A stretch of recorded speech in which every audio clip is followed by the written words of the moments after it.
What up? What up? You already know what it is. You have just entered the war zone. Yes, you have just entered the war zone. We have a lot going on. Yes, we do.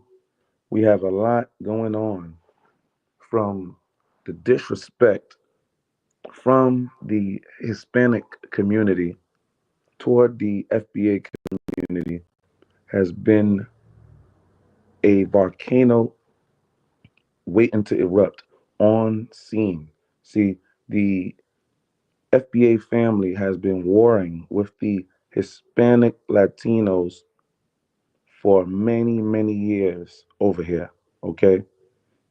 But the war, see, these people play friendly with you in your neighborhoods.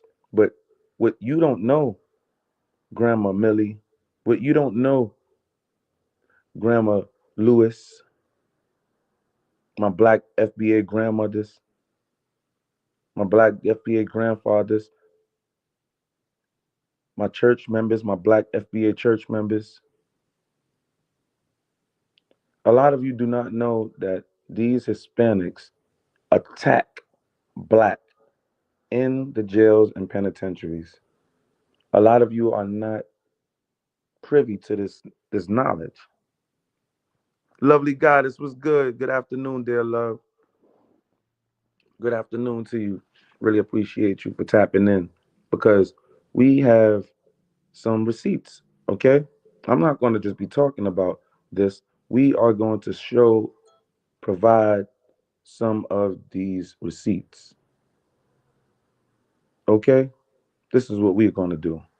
Okay, because enough hearing from me what goes on behind the wall, what goes on in the jails, what's happening with the COs in the jails. And this black man still miraculously controls the jails, still miraculously holds it down, and he is being attacked by every ethnicity in the jails. But my beautiful, nice FBAs, my elderly FBAs, my church going FBAs, my non street members of the FBA family, you don't know what's going on. Okay? And this is horrendous. Julio, Hector, will come home, play around, and play like he just wasn't attempting to roll against the family inside the jails. This is what happens. This is what goes on. And see, just like Hollywood is being exposed, God is putting it's an energy, put a great force that the evil ones cannot control, putting them in the forefront, pulling the curtain over their party so we all can see this. We see what's going on right now in Hollywood, and now the Latino community is being exposed right now before the whole world's eyes as far as the way they have been siding with white supremacists, and the white supremacists do not respect them. They really don't. Siding with, they really respect us, even though they are our enemy. Let's play some clips. Let's see.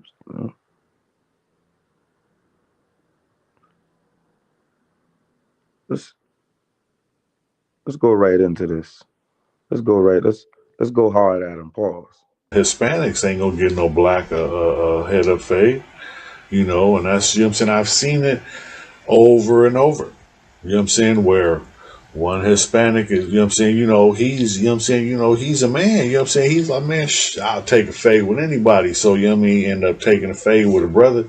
And then here come three other, you know what I'm saying, Mexicans who's jumping in because, you know what I mean? That's they get down. That's the way the rules is. You don't let no, you know what I'm saying, you don't leave your brother out there. If you're Hispanic, you don't let no Hispanic fight without you fighting.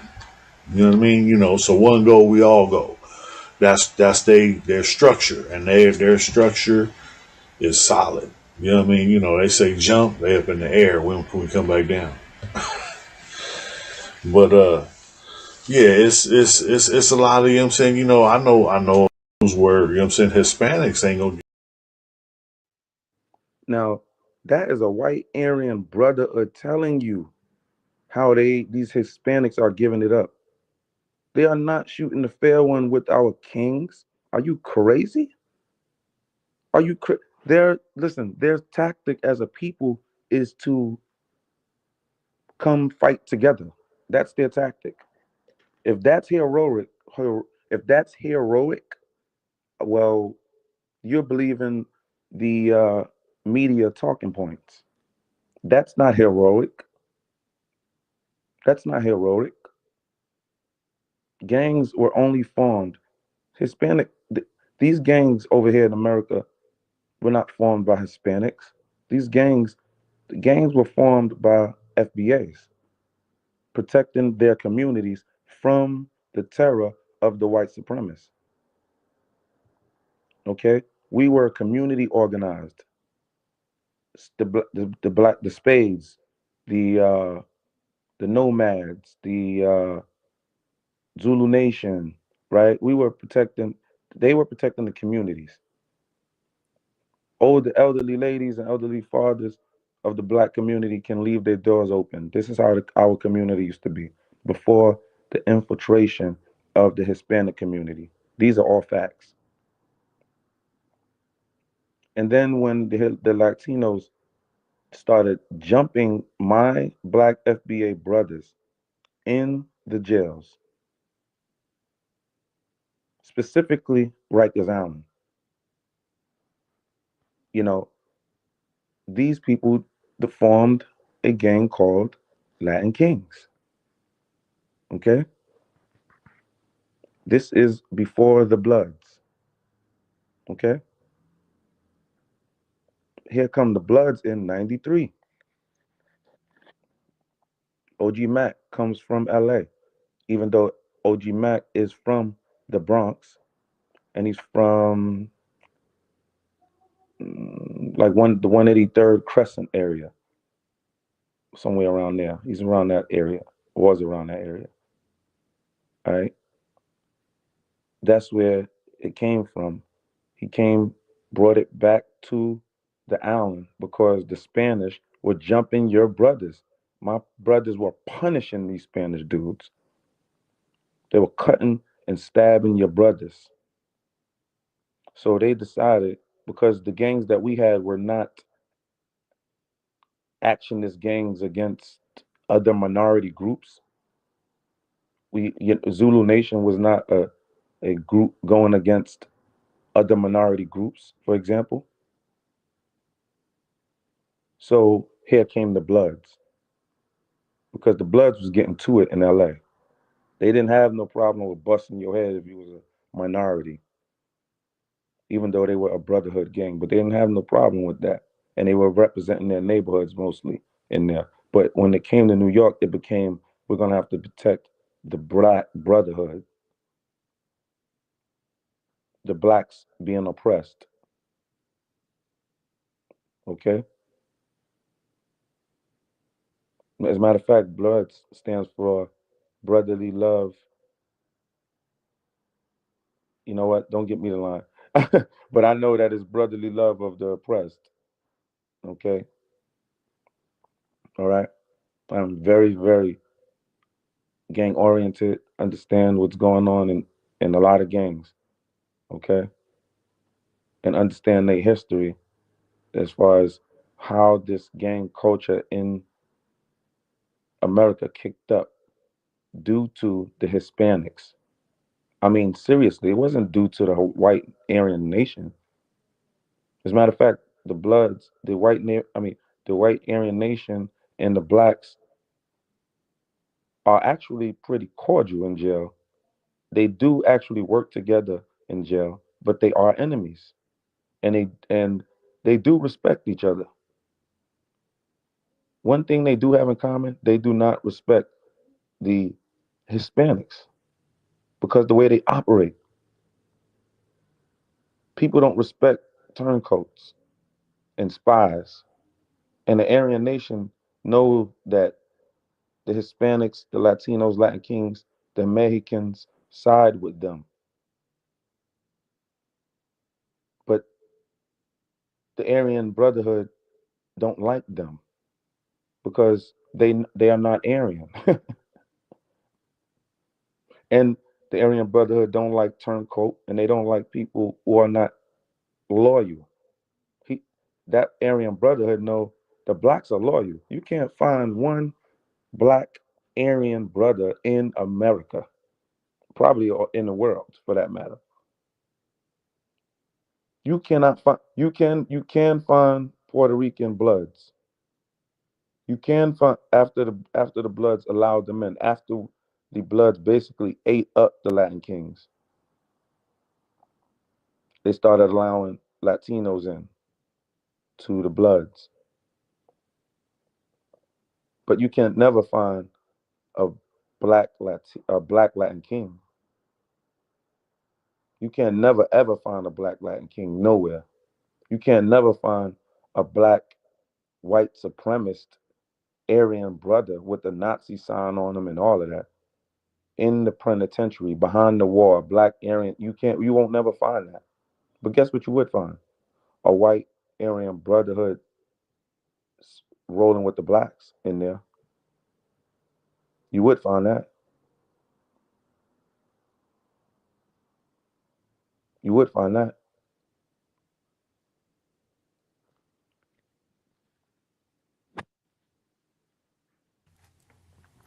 And we all go from the back unit and we go to the center compound. And it's probably about a good 400 blacks, but it's 800 Hispanics. Mm.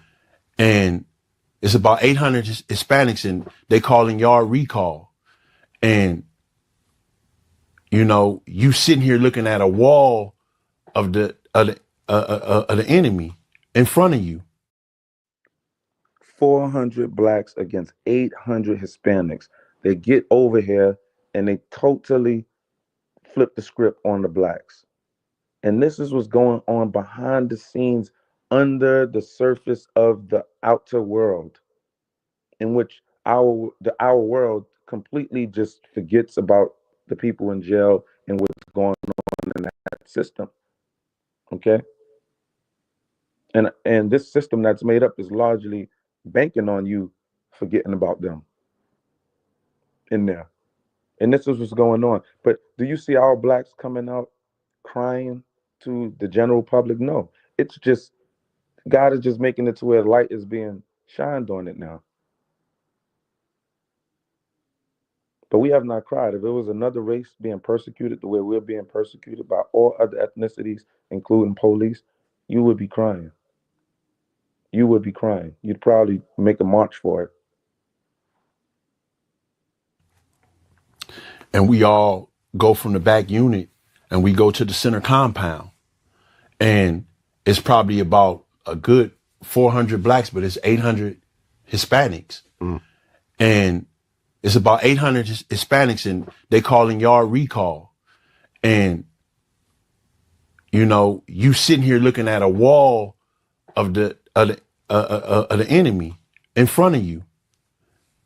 And, you know, I got a picture of my baby in my pocket. I got a picture of my wife. I got my pictures in my pocket. You know, if whatever gonna happen, I'm gonna die with them. And that's how my mindset was. Whatever gonna happen, I'm gonna die with my kids. I'm gonna die with my family. But I'm prepared to defend this to whatever extent it may be. So then again, at 2017, then it was a big riot that broke off on the yard. And, you know, a lot of good dudes that I fuck with got hurt. A lot of people got fucked up. And when that shit go down, man, people, you know, people could tell you, oh, this is this, and they see shit on TV. No, when you actually there and the shit go down and it go up, all that heroic shit, all of that TV for drama shit and the cameras, no, motherfuckers is really losing their lives, us against them. And I got family, I got loved ones, I got pictures of my kids in my pocket. But it is what it is. It's like the silent majority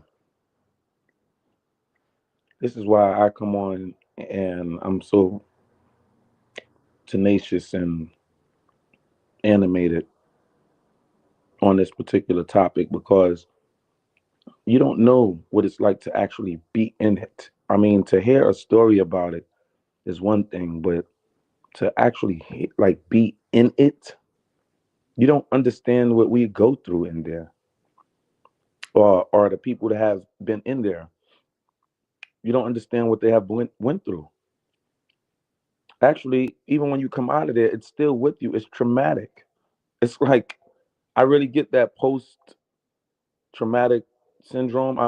Because really, even when I speak about it, I mean, I don't come on here to be animated as I sometimes get and just start going off.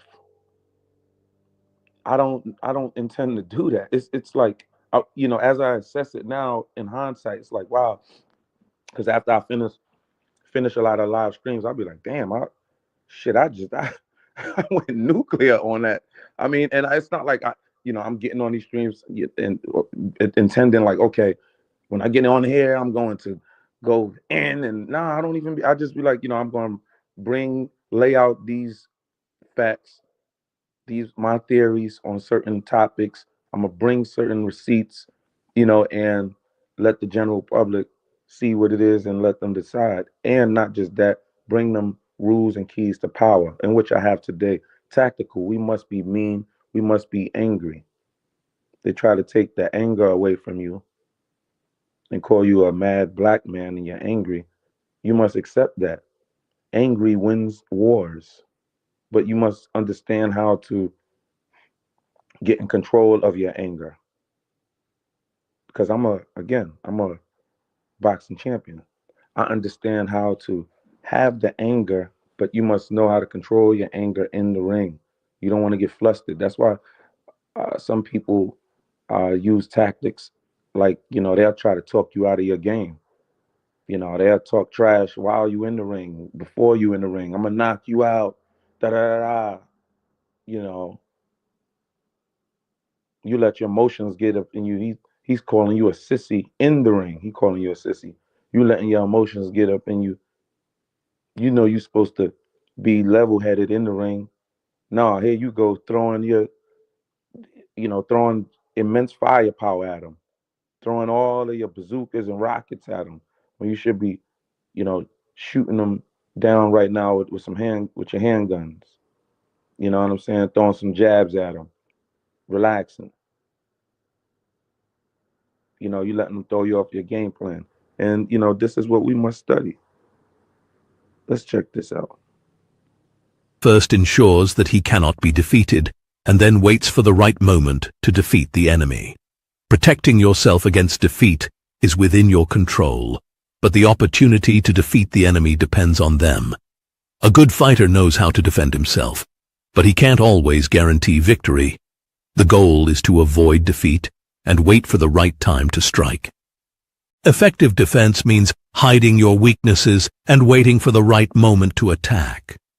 Defense is used when you don't have enough strength, while offense is used when you have more strength. A master of defense hides in the most concealed places, making himself invisible. A master of offense moves swiftly, appearing unexpectedly. Lovely goddess, I was reading your comments as the video was playing, and you said they are suing NY prisons, and this is new to me. So this is breaking news right here to me for sure. They are suing NY prisons where they recently beat the guy and fighting for cameras throughout all the prisons. I did not know that. That is breaking news. And I knew that God was going to make this happen. And I knew that God was going to make it to the point where these institutions, people, are privatized institutions. It's not like they are by levied and controlled by the departments of corrections. No, no, no, no, no, no. It's controlled by old white men, rich white men who have it's a business to them. And they hire If you have never been up north, listen, they have their whole family as the CO staff. The mother, the father, the uncles, not uncle, uncles, yeah, nieces, yes, nephews, cousins, all the COs. And guess what they be doing to them in there, people? Calling you monkey. I mean, right? I mean, this is not hearsay. This is not me gathering a YouTube information. This is me hearing it from their mouth, talking to us, calling us monkeys. What? What? Saying what? What? What you gonna do? Get me when you get in New York. We are north at this time. That was the good thing. That was the thing that the inmates always say, and they say it to this day. Wait till I see your ass in New York. So COs would mock that. I've heard that from COs in the island, on Rikers Island, and I've heard that from COs up north. They rape your black men. The white COs and the Spanish Hispanic COs rape your black men in jails. Remember, they didn't have cameras in jails. They still don't have them in there. They have them in some, and you see that they are fighting to get them now in the jails.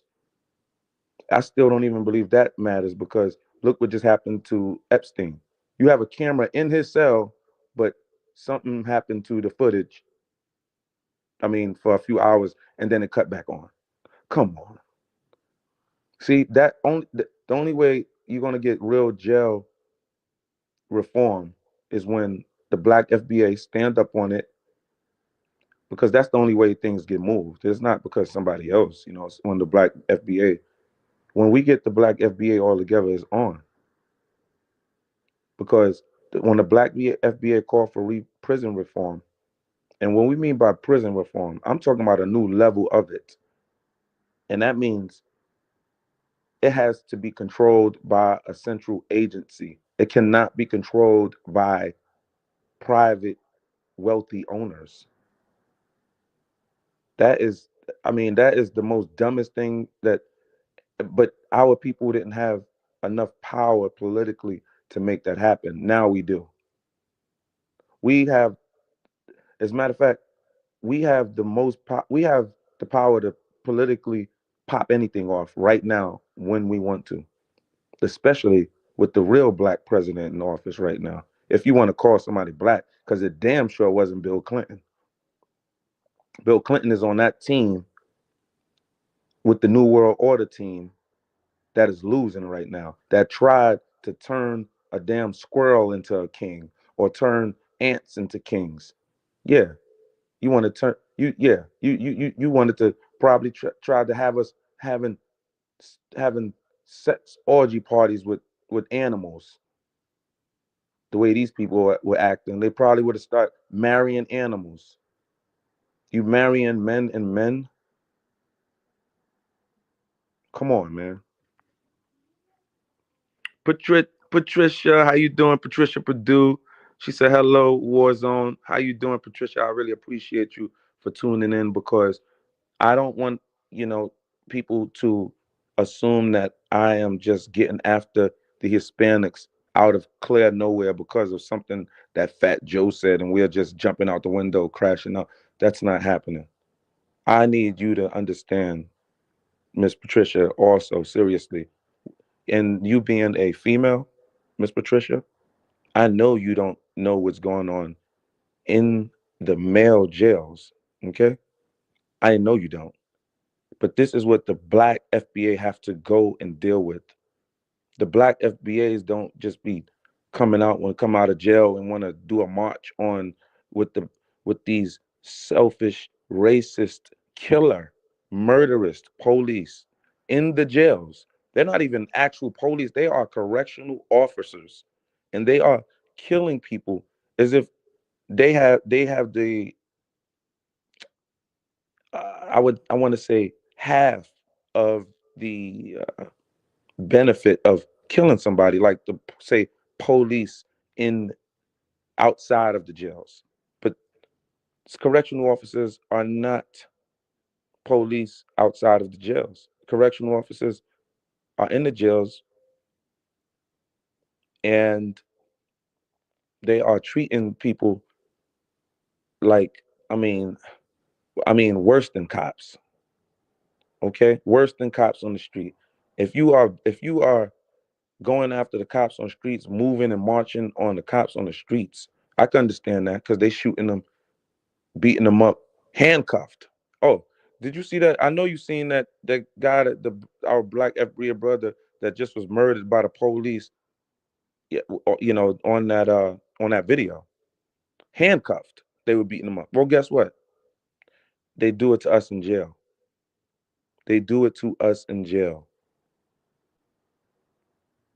They figure because we normally see when it gets crazy, we fight back. We fight the police back. Not the FB, not the Hispanic man. Hispanics don't fight police back. That's the black FBA man that literally charged back. We started that. That black FBA started the popping off on police in jail. It was a whole fad back in the 60s, 70s, 80s. Do your research. Hello, lovely goddess. I was a correction. Okay, all right, all right. We got a correction. All right, all right, all right, all right, all right, all right, all right. I was a correctional officer for a very short time. Also, my son did time. Okay, this is beautiful that I'm seeing this. Okay, that's why I watch your videos when I see them because I know. Oh my freaking goodness, unfreaking believe. Because this is only God. Only God would do that. Only God would actually send a actual correctional officer that has had her son and even had her son in there. Her son is an inmate because these correctional officers. So you have a lot of. So it's different. You have correctional officers that are in New York, right, and all over the place. But the correctional officers in New York, a lot of them are going there to get their check. But then you have some in there that it's like I'm nobody is telling me this. I didn't get this from YouTube videos. The CEOs, I can't speak all the way for the female CEOs. I really can't. But the male CEOs are gang they are like they all right. The male CEOs might have a problem with another CO in the jail. Okay. And this goes on quite frequently. They're sending their house at your house. They're sending the black FBAs or the Hispanic FBA houses at the black houses. So when black people, FBA people go into Hispanic houses, they'll wash up that black dude. That black dude would, he probably wouldn't even be let go as far as released from the home, from the house. They'll probably leave him in there to get crushed. This is what goes on. Okay.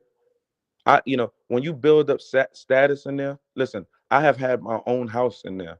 Everybody don't know, people don't know that.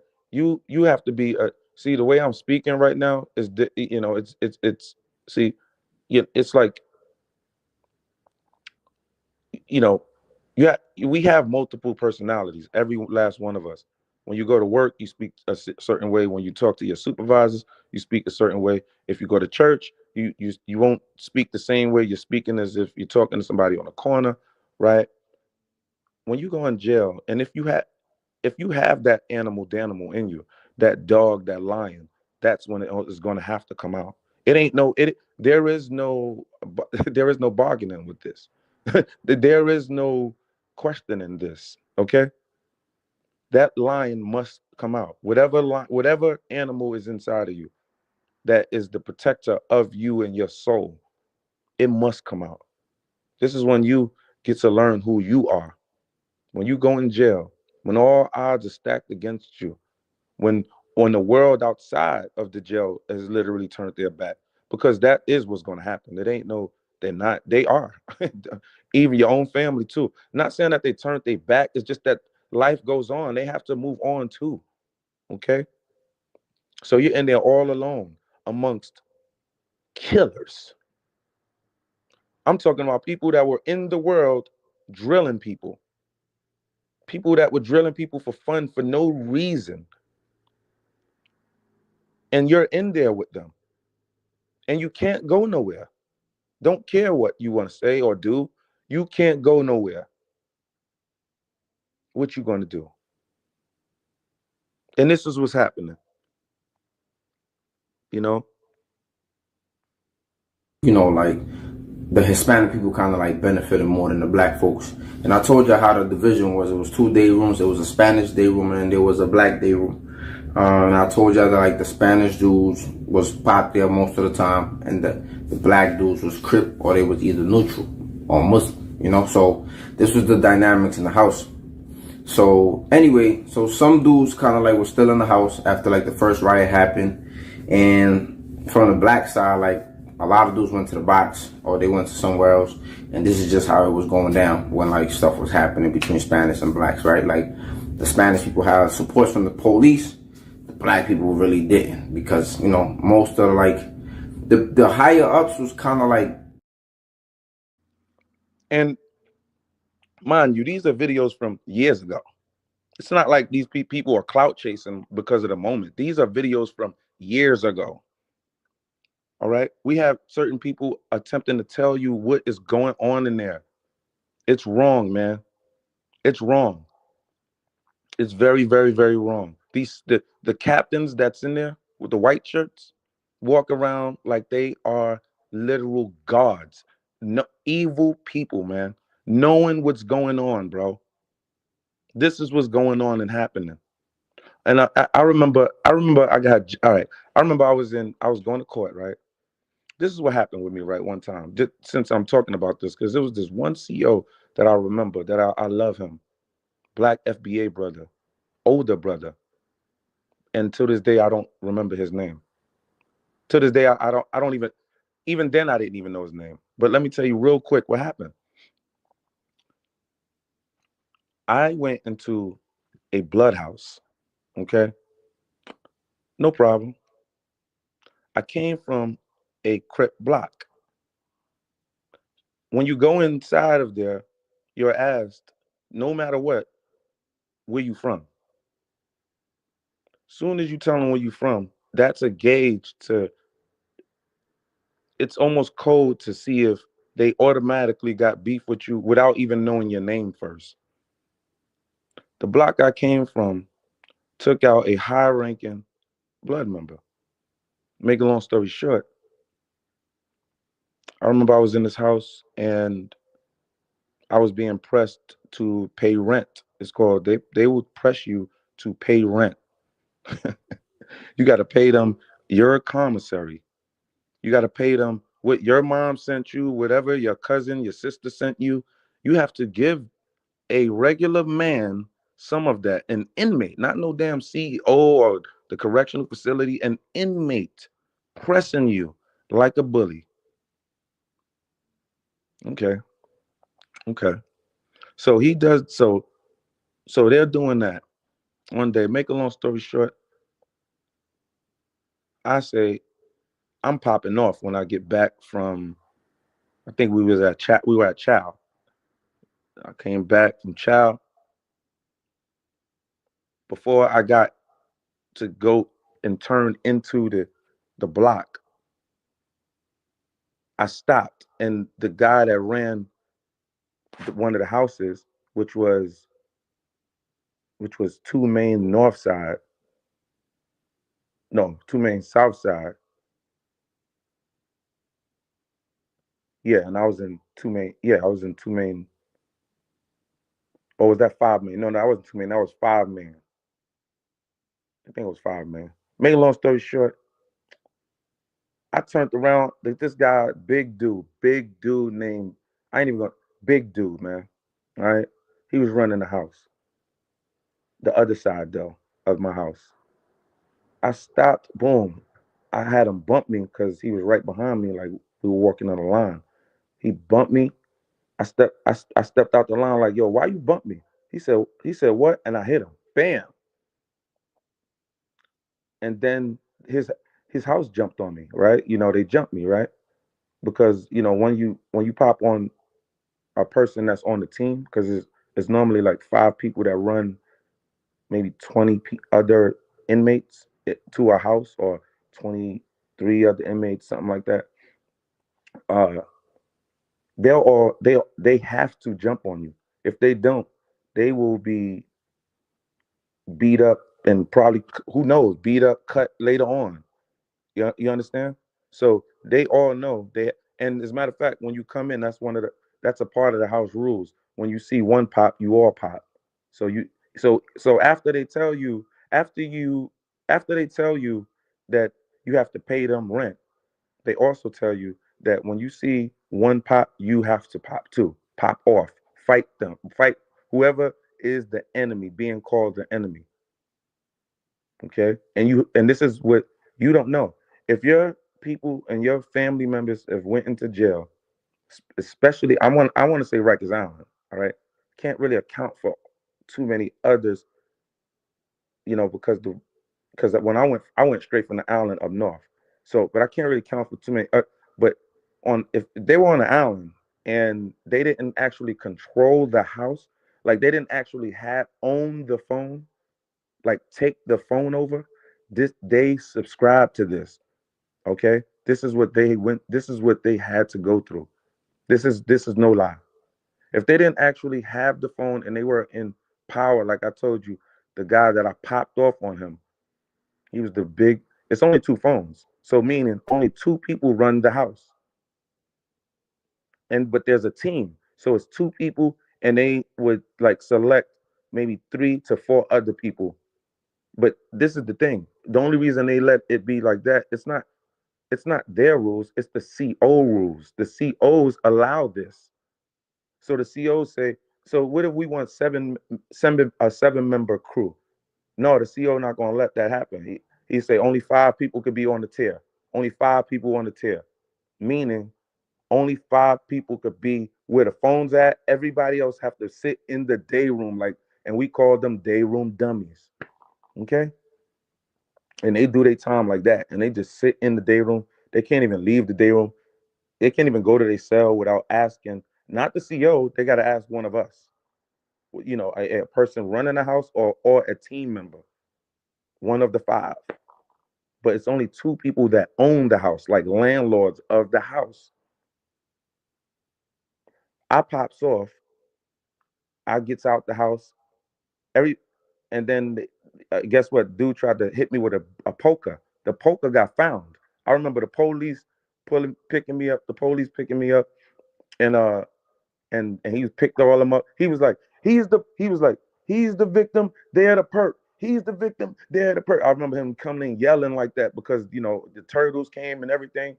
And when they hit that red button, when they pull that pin, hit the red button, that's when the guards, everybody, it's like calling all cars for in jail, like for when the police calling all cars, and they're coming like in turtle gear, meaning they're throwing on shields and all type of gear with freaking boards and sticks with lead in them. Okay, swinging them like they lost their mind, like you don't have a head or something. They coming in swinging. They come in swinging the sticks like you don't have a head. Like, excuse me, I have a head here, don't you? I mean, and they're swinging for it. And if you die, like Ivan Drago said, he dies, he dies. They're not going to get in trouble. See, that's the fucked up shit. They create this chaos in there. Okay, the police, in my opinion, they create this chaos, these living conditions. They wouldn't be so bad if it wasn't for what the police do. Their police nasty games that they play with one another. They war against one another and take the houses through bullshit. Allow bullshit. You get army knives coming in there. How do you get an army knife in there? How are we getting real gym stars in there? Real razors, y'all. Real gym stars. How? How is this happening? When I got my weight up, I got my status up. I told you, I got I had my I built my poker, that can go through the metal detectors. But oh yeah, and but I also was given a poker because of all of the beef I had, and I didn't even ask for it. They was like, "Yo, you need this," because they knew I was, outside of my house, I was going to war, bro. That's a fact. My name is Get Right out there. My name was Get Right at that time. Get Right. You know what I'm saying? Yeah. Yeah. And this is what they do. But the Hispanics gang up on the blacks, and they sit by and the Hispanics sit by the bubble and talk to the police. The blacks don't do that. The Spanish do that. They cuddle up with the police, like, sort of like getting close to them, just sit there, talk to them as much as they can, like make friends with them, befriend them, be nice and shit. Blacks be all in their own world and shit. Come on, man. In Imperial Courts, I grew up in a community where Hispanics was there, right? And it's kind of crazy because we grow up in these communities with the Hispanics, but yet when they go to the correctional institutions, they align themselves with the white peoples who oppress all of us, who didn't like African Americans and who really didn't like Mexicans as well. You feel what I'm saying? But it's also a form of segregation to the point to where it's like reminiscence of what happened in the 1950s and the 60s. Because when you go into these correctional institutions, we can't eat with the whites, we can't eat with the Hispanics. They got their own phones, they got their own tables, and it was the same shit in the South. It was the same shit that was going on in America. You don't come to our water fountains, you don't visit our restaurants, you don't come to our hotels. You feel what I'm saying? It just makes no sense how we live in Watts, Compton, Long Beach, South Central, East LA together, but then when they go to prison, they align themselves with the white individuals who at one point in time didn't like neither of us. Okay? And this is years ago. This is not nobody getting on here clout chasing because of the times. No, this is not that. This is not that. This is not that. He's telling you what's going on, just like many other brothers are telling you what they are doing to your black brothers in jail and the black sisters in jail. I cannot speak for the black sisters. I've only heard many accounts of the black sisters because I have never been in a female jail. So I couldn't tell you that. But I could damn sure tell you what is going on in these male jails. Okay? And it is hideous what is going on in these jails. It's slavery. It's slavery. It's a total trick, but it's all coming to the light now. A lot of the jails, it's all coming to light. Benjamin Crump is suing the Mississippi jail. They found 200 stacked up dead bodies under the jail. Come on now. These people have been doing this for years. I'm talking about literally killing our people. And those bodies, I guarantee you, though a lot of those brothers didn't have family or like that you probably lost contact or things like that to their family and things. Rebels. They kill our warriors, bro. We don't just go after Hispanics out here and going and getting online and getting after them like that. No, us actually, I know I can speak for all of my people who know about this information. We've been waiting for this opportunity patiently. Like 50 said, patiently waiting. Patiently. And when it's time to strike, baby, it's just simply time to strike. There is no sitting back. There is no waiting. First ensures that he cannot be defeated, and then waits for the right moment to defeat the enemy. Protecting yourself against defeat is within your control, but the opportunity to defeat the enemy depends on them. A good fighter knows how to defend himself, but he can't always guarantee victory. The goal is to avoid defeat and wait for the right time to strike. Effective defense means hiding your weaknesses and waiting for the right moment to attack. Defense is used when you don't have enough strength, while offense is used when you have more strength. A master of defense hides in the most concealed places, making himself invisible. A master of offense moves swiftly, appearing unexpectedly. Unexpected. We are unexpectedly attacking all non FBA actors. I bet you didn't expect this 5 months ago. I bet you didn't expect something just outlandish like this, just something uncommon like this, where we declare war on a race, on another race, besides the white man. Sometimes we have to take our sword out, black men and women, and draw that line. You didn't come into a kumbaya planet as much as you probably want to think that.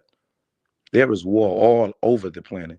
I guarantee you, in nice Greenland, where there is no crime, people loving over there, and people war, they're about to get war from the U.S. Government. Trump's did not rule out military force, and he's going to send it because Greenland don't want to give up their territory. We want it, and they're going for it. Now, what I mean by that is it's it's war all over the planet. You cannot be turned off to this type of information. You have to understand what's truly going on.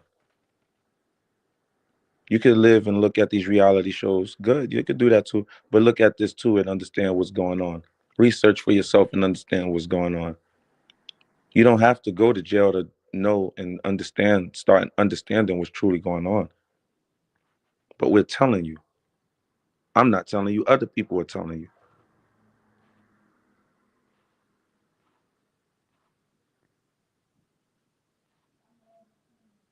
Like the Hispanic people kind of like benefited more than the black folks. And I told you how the division was. It was 2 day rooms. There was a Spanish day room and there was a black day room. And I told you that like the Spanish dudes was pop there most of the time, and the black dudes was Crip or they was either neutral or Muslim. So this was the dynamics in the house. So If we are brothers, yo, my brother, my brother, my nigga, my nigga. Why, when we go to jail, there are 2 day rooms?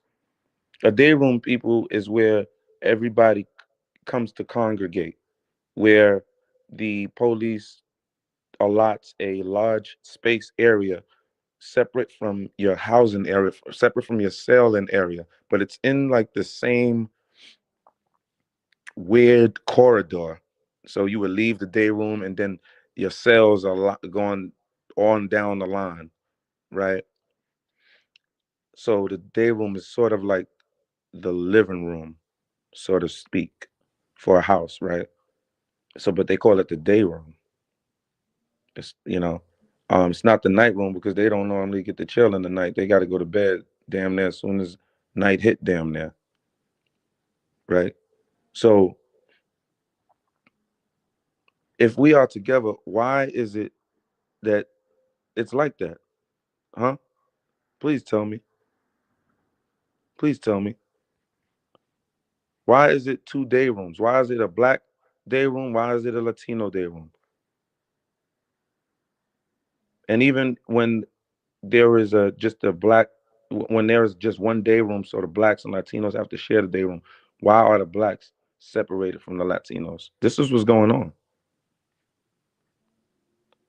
Give them hell was good. The sad part is that Give them hell said the sad part is that we always wanted to be family with Latinos. They bang black females, and we liked Latinas. I guess their men took us showing love as weakness. Facts. And I'm learning this stuff by me studying war, by me studying power principles. We cannot allow people to take our kindness for weakness. But see, a lot of our people don't study power principles and things like that. If you look at the black Muslims and look at the way they're formatted, I'm not saying you have to believe in their theories, but just the way that they're formatted in their culture, you you can tell they are not allowing you to take their kindness for a weakness. You could just tell. And that's how we all were. Even Dr. King was like that.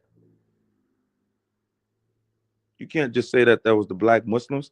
Even Dr. King had his own swag. Dr. King had a swag of aggression.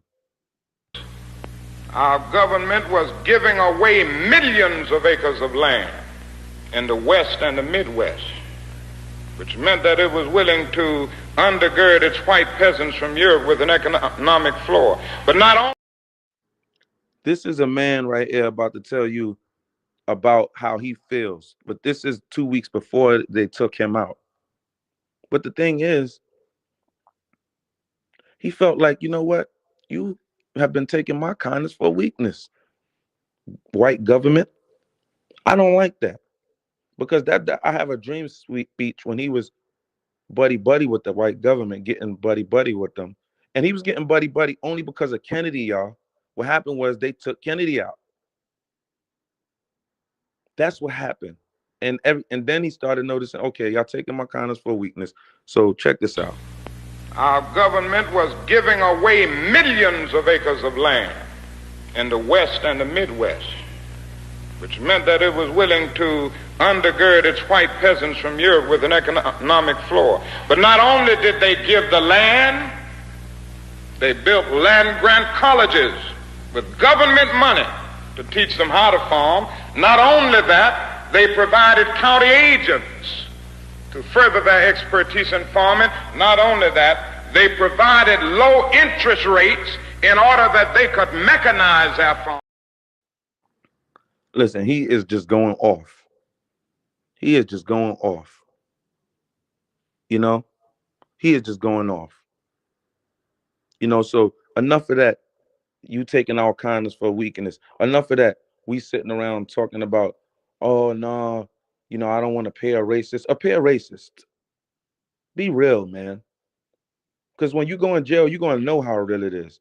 Or if your family member, you can't act like you're not going to jail. You got a family member, somebody that's going to jail that's feeling this stuff, man. And if you're a real loving person, you don't want your family to be going through that. Because they don't come home and tell you this stuff. They come home and be our black FBAs. We be charged up, ready to get to it. Where the women at? We like, yo, what up? You know what I'm saying? Let's get. I'm just telling you how the FBA, they not thinking about, yo, I want to go on a march and all them COs and them Latinos and nah. And then you see them in New York. You see these Latinos in New York and all that, and they, yo, my nigga. Yo, my nigga, yo, man, that shit wasn't nothing in there, man. Yo, my nigga, my nigga, it wasn't nothing, man. I apologize, and they be knowing how to apologize too, don't they, y'all? Oh no, don't they y'all be apologizing like that? Don't they be apologizing like that, y'all? And we be like, you know what, fuck it, man. But it's like when people wave the white flag to us, like normally we respect it. But these are the type people that will wave the white flag, then go rat on you, then probably get ski masked up with their posse or their crew or group gang attempting to get at you. This is what they do. And that's what we don't respect. That's what we don't respect. See, when we see a white Aryan, what we respect is they'll throw it up to High Hitler. Throw it up, nigga. We'll throw up our fist. Fuck you. Like that. You know what I'm saying? We respect it, yo. And they respect it. We not cozying up to the white Aryan. Their white Aryan not coming over to us cozying up. No, that's the Latino man. Not fully putting out there like he don't like us. Not for like the Aryan man. That's why we respect the Aryan man. He know we don't like him, and we know he don't like us. Clear, and concise communication. And that's how you're supposed to live. As a matter of fact, we were living like that before these Latinos came here by the droves, still coming here by the droves. by boat, by broken up boat, swimming, kicking their feet, getting over here. They even found a little boy back in I forget the title of it. Look it up. Just little boy, six. He was 6 or 7 years old. Came from Cuba or no, it wasn't Cuba. It was or was it? Yeah, it was Cuba. They picked him up in a boat, but if he would have touched if feet would have touched land, he would have had to stay because he would have been a political asylum. But since he didn't touch boat, since the boat didn't touch the land or his feet didn't touch the land, they took him back to Cuba. But what I'm saying is, and I'm not talking about the Cubans. I actually truly have true, genuine respect and love for the Cubans. The Cubans don't be acting on a bullshit. They formed alliances with the black man, with Malcolm X, and they have something else going on. It slips my mind right now, but I fucks with Cuba. All right, I fucks with Cuba. But let's be real. If you don't like us, don't act like you don't like us. Be like the Aryan Brotherhood. We know the Aryan Brotherhood. They don't they don't like us, but we are enemies, but we're not like all right. They are not our largest enemy. All right. They're not the highest number one enemy to us. And we are not the highest number one enemy to them. Their highest number one enemy is Jews. Okay? Their highest number one enemy is Jews. Okay? That's why we can sometimes be cordial with them, but we know where they stand. But that Spanish man, no, he's ship shaping. He is ship shaping. He's ship shaping. That's what he's doing. He's a shapeshifter. This is what he does. I mean, these people, some of them are so fucking nice, bro. But they appear to be nice. Soon as their people come in, bro, it's a different ball game, bro. It's different. It happened to me. It's happened to me. I when I hear other people say it in stories, I'll be like, "Yep, I don't even gotta be there to know. Yep, they do it because I've seen it and it's happened to me in jail."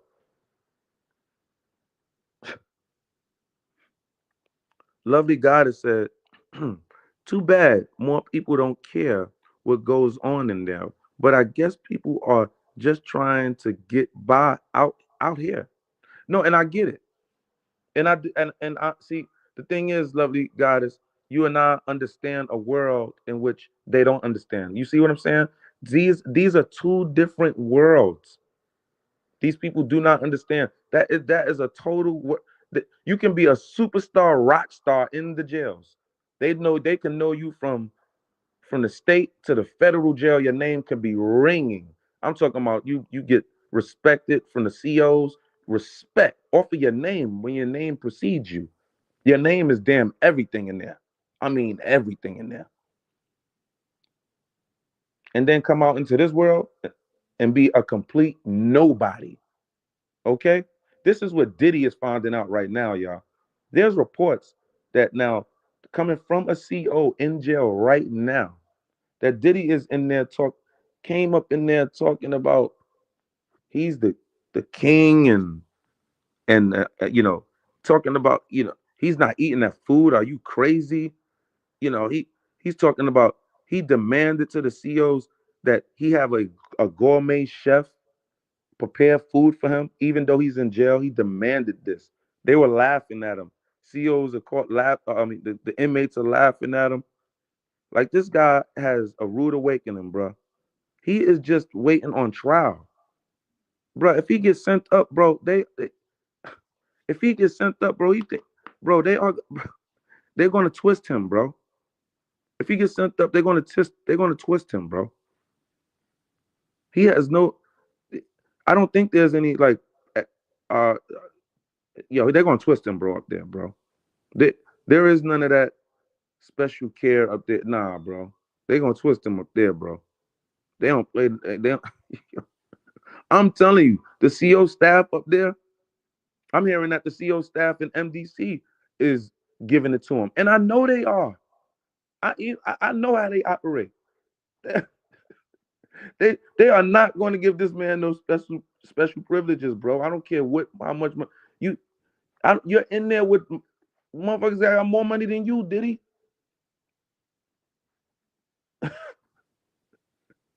You know what I mean? You know what I mean? They ain't budget for them. Come on, man. Diddy is in there tripping out, and I'm laughing because if all of these reports are true about Diddy and what he's really been doing behind the scenes, because I've been deep diving pause on what he's been doing behind the scenes, the treacherous this man has been doing and causing people behind the scenes, what he's been doing. Oh no, you're gonna get around. And this is the thing. You think when you go in there, all of them are all nasty people. Oh no, there's people in there with a lot with immense morals. They still keep their morals intact. That's keeping your soul intact. They don't like no pedophiles, bro.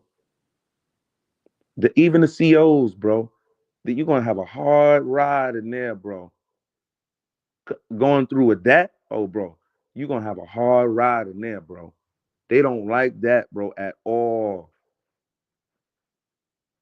Even the damn gay COs, they don't even like that shit, bro. They be with the I don't know. As for some, they just don't nobody that is one of the that is the worst. That is that's the there is nothing higher than that in there, bro. That they was criminals looking at you as the super criminal, nigga. Murderers. I mean, pure murderers looking at you like you the nigga, and this nigga running up in there just acting, doing the most. But but Diddy is finding out now it's two different worlds. Like I said, you could be the man out in the world, but when you go in jail, oh no, that shit. Now you're gonna have to put the work in there for real. You're gonna have to really put work. It ain't no one or two fights, nigga. You're gonna have to put the work in, man. You're gonna really have to stand out in there, man. You're gonna have to COs are gonna have to respect your conglomerate also. In order for you to really be somebody in there. That's a fact. You have to really put it down in there. And hope you come out alive. Hope you come out uncut. You know, hope you come out with your sanity. Hope you come out intact mentally. But I tell you, this shit, I you know, I can see how people get post traumatic stress from it because that's why I have the the feelings that I have for these people, man. I and the blacks, I knew once they woke up and they are starting to wake up. Once because the FBAs are making it apparent now. We're not stopping this program that we're on with these people. We're gonna make the the elderly blacks in the churches. We're gonna get them to know who. No, you ain't gonna just talk about that white man in the church, and you're gonna talk about this Hispanic man right next to us. Why do we have black churches and Hispanic churches if we're all together? You don't never see blacks and Hispanics going to church. Again, sprinkle, sprinkle. One out of like 100 people in the church, one Hispanic. Tell me I'm lying. You know I'm not lying. You can't tell me I'm lying, man. You can't tell me I'm lying. You just can't. Hispanic churches, black churches. And then the Hispanics, the so-called Hispanics, because Joe want to call us broke, but the so-called Hispanics, who I guess got all of the money in the world, why are you putting your churches around our churches? Why are you putting your churches in our neighborhoods, sucking up our dollars, sucking up our space, our rental space, our square footage in our neighborhoods, in our because you came to our neighborhoods, you came and stayed in our neighborhoods, and that's why my Chicago brothers is saying the hell with all of that. That's why New York is saying the hell with all that. LA is not with it. They standing up. We're not the only ones.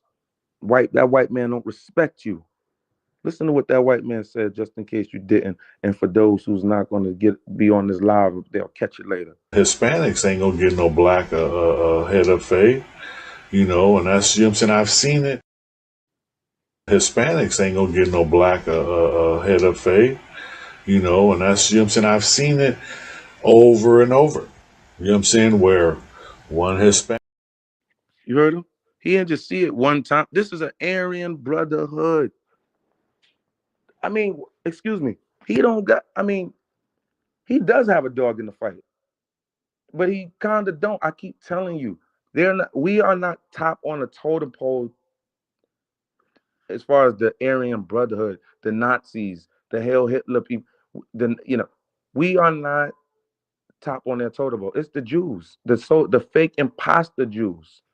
That Aryan Brotherhood, if he's doing his research, he knows that the black man is the original Jew. Okay, because Hitler said that. Okay, I didn't say that. Your boy Hitler said that, and he said that where he said you could look that up in the books in the archives. The book called The Nazi, The Nazi. Hitler said that. He was sitting around with his generals watching the movie, and Hitler said that, and that's when he was calling the Jews imposters. That they are imposters. They are not the original Jew. I didn't say that. Hitler said that. So if you know your history, which I know a lot of blacks don't know the history, which their history is, you got to know their history too, because their history is a part of ours. People who have persecuted and been around us, you got to know these things. And then you have your fake black leaders all on YouTube, DL Hewley, these comedians, some of these comedians, BL Hewley and them, Kevin, uh, DL Hewley and and what's this guy's name? I always forget this guy's name. DL Hewley, the other king of comedy guy. Not Cedric the Entertainer, not Cedric, the other guy. Not Bernie, the other guy. I forget his name. Anyway, yeah, people like him, you know, pushing that, oh goodness, look at this. Oh, you know, Elon Musk throwing up the Hail Hitler sign. See, he don't know that that was throwing the middle finger up to Bibi Netanyahu. He was throwing that middle finger up to all Jews and Israel in specifics, not the black man. See, when you don't study warfare, you will not know that. Why would this white man, this white Aryan man, say what he's about to say? Why would he say this? If he was all nigger, nigger, nigger, why would he say this? He threw a bone to the black man by saying this because that's how the Aryans think. It ain't how they think. That this is what's happening. This is just what's happening, dear people. Hispanics ain't gonna get no black head of fade, you know, and that's, you know what I'm saying. I've seen it over and over. You know what I'm saying? Where one Hispanic is, you know what I'm saying, he's, you know what I'm saying, he's a man, you know what I'm saying? He's like, man, I'll take a fade with anybody. So, you know what I mean, end up taking a fade with a brother. And then here come three other, you know what I'm saying, mess.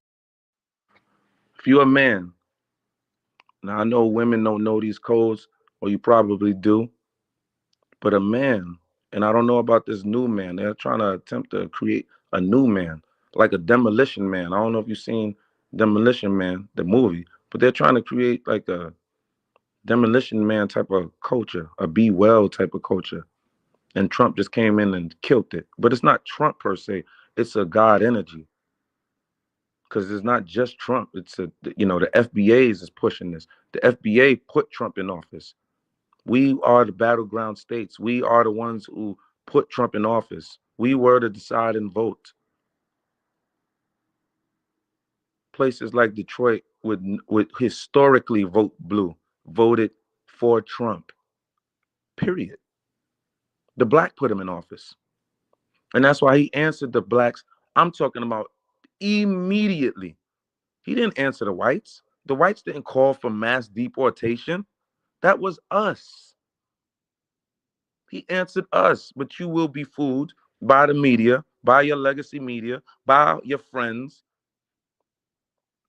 by certain parishioners in churches. Because I know how we feel about our parishioners and our pastors and deacons. And I know how we feel about them, but some of them are pushing the wrong message because they do not study warfare. They yes, don't get me wrong, like they don't study the Bible, and the Bible is a book of warfare. But and don't get me wrong, like they don't study politics, but they don't study it on a deep level like that. They don't. Because if they did, they would be pushing Trump. You didn't see Farrakhan, the most damn pro-black man out. Farrakhan and his and the black nation, our nation, they're still our people. That's our people, the black man, the black FBA nation, the Islam. Even though they have different religious sets than you do, than I do. But Farrakhan endorsed Trump. Go look up the interview between Farrakhan and the so-called white supremacist Alex Jones. And Farrakhan, guess what, y'all? Does not do interviews outside of his race. And he specified that and said that, and that came out of his own mouth. But he did it for Alex Jones. And that came out of his own mouth. On the Alex Jones show, I'm giving you what he said. I don't do shows outside of my race. But for this, he had to tell the people and let the people know what's really going on and how he feels about a particular white man that he and our nation is at war with. And the same people that are white are, are at war with the same enemy. And it's not who you really think. You think that it's Trump and all that Trump brings and his people. It's not that. Trump made the people that you don't like and that hate your guts bow down. So they answer him to him now. They have to do what he say now. He just kicked out. I've never seen a president do this. He kicked out damn almost 10 attorney generals, y'all. Do you know how nigga that is historic, nigga? That is gonna go down. Are y'all nigga? They are going nuts right now, nigga. When nigga, we how many of times did the black community freaking march on getting rid of these damn attorney generals, these damn judges? We got to do something about this. It's, but God is sending it to where a man is doing it for you. A man who at least got around us and can empathize with us. You know what I'm saying? Straight up. And that's Trump. Trump, you know what I'm saying? Trump been around us. You know what I'm saying? Trump funded Jesse Jackson's campaign, who ran as an FBA. Well, he ran as African American, Jesse Jackson, running for the black people. And Trump funded his campaign. Let Jesse Jackson use his jet to get around, private jet. And then Jesse Jackson sneak ass turn on Trump like he just did. Just like we heard reports that Jesse Jackson helped allegedly take out Martin Luther King. And you following these people. You following Al Sharpton. You following these people. You following and taking their takes and rhetoric. People that never even been in jail.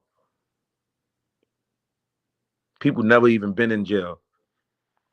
And these snake Latinos, a lot of them, not all of them, but the ones that I do know, and that's a damn lot of them, they come out like we didn't have beef in jail. And then most that come out, they don't want to crash out and go back in jail knowing that you know what I'm saying, y'all? They just came out of jail. I'm talking about the black FBA. They see these dumbass Puerto Ricans or something in jail. They don't want to crash back out and they block the war and all that. They just let it fly like, yeah, that nigga know what I did to that nigga in jail anyway. He got the win anyway, the black FBA. If anything, they should be going after the black FBA blocks. But they come around and act like nothing happened and apologize and sit around us. That's not right. Then you go in jail and huddle up with them. But when we outside, you come and stand on our corners with us. That's not right, yo. That's not right, yo. That's just not right. If you're gonna do that, be with us. You know what I'm saying? If you're gonna do that, be with us when we in there being persecuted by that white man, by his COs. You know, be with us. Don't stand with them. Don't do that. Don't do that. Hispanics ain't gonna get no black head of fade, you know, and that's, you know what I'm saying? I've seen it over and over. You know what I'm saying? Where one Hispanic is, you know what I'm saying, he's, you know what I'm saying, he's a man, you know what I'm saying? He's like, man, I'll take a fade with anybody. So, you know what I mean, end up taking a fade with a brother. And then here come three other, you know what I'm saying, Mexicans who's jumping in because, you know what I mean, that's, they get down. That's the way the rules is. You don't let no, you know what I'm saying, you don't leave your brother out there. If you're Hispanic, you don't let no Hispanic fight without you fighting. You know what I mean? So one go. Yo, and that's not man code. See, that's not true man code. Even the damn white man don't take on that code. Meaning, we will take any damn fade, man. We will fight any man. He could look like Andre the damn Giant, bro. And you could be 4 feet. You're gonna take him on. You're gonna take him on if you black and you white. This is how the black man and white man been going at war. We've been fighting, bro. You know what I'm saying? We man up, man. We man up, man. But you just heard this white man, this white Aryan man tell you. Hispanics ain't gonna get no black head of fade, and that's, Hispanics ain't gonna get no black head of fade, you know. Hispanics ain't gonna get no black head of fade, and that's, you know what I'm saying? I've seen it over. He said, he said, dudes ain't gonna give no black no head up fade. He's like, and he just going, he's trying to tell you the emotion about to come out. Dude, I seen it. Like you just don't know. He about to the emotion about to pour out of him. You just have no clue, y'all, because you haven't been in there. And again, the blacks ain't coming out telling their like war stories, and unless you ask them, they're not making it public and all that. They're just happy to be home and all that, man. But it's sad with what we got to go through, the foolery, the trickery, how they're hanging with us on the block, coming over to us on the block, chilling with us, doing business with us. Then they go in there and turn on us. Not just turn on us, get with the police. Really? Hispanics ain't gonna get no black head of fade, and that's, you know what I'm saying? I've seen it over and over. You know what I'm saying? Where one Hispanic is, you know what I'm saying, he's, you know what I'm saying, he's a man, you know what I'm saying? He's like, man, I'll take a fade with anybody. So, you know what I mean, end up taking a fade with a brother. And then here come three other, you know what I'm saying, Mexicans who's jumping in because, you know what I mean, that's, they get down. That's the way the rules is. You don't let no, you know what I'm saying, you don't leave your brother out there. If you're Hispanic, you don't let no Hispanic fight without you fighting. You know what I mean? So one go, we all go. That's their structure, and their structure is solid. You know what I mean? They say jump, they up in the air when we come back down. But yeah, it's a lot of, you know what I'm saying, I know. He's saying they say jump, them niggas is going like how high, nigga? They all sheep, bro. That's what the man that's what he's telling you they're sheep. If you can't decode that, damn, sheesh. Shame on yourself. He is telling you that they are sheep. They are sheep. I didn't say that. He said that. He's telling you that. And life becomes hard. A smart general gets supplies from the enemy instead of relying on his own. One cartload of supplies taken from the enemy is worth 20 cartloads of your own. Likewise, a significant amount of enemy food is worth much more than your own. This approach keeps your soldiers well fed and your homeland strong. To defeat the enemy, soldiers must be driven by anger and motivated by reward. For example, when capturing enemy carts, reward those who take the first one. Replace the enemy's flags with your own and mix their carts with yours. Treat captured soldiers well to earn their trust and make them fight for you. This method turns the enemy's strength into your own.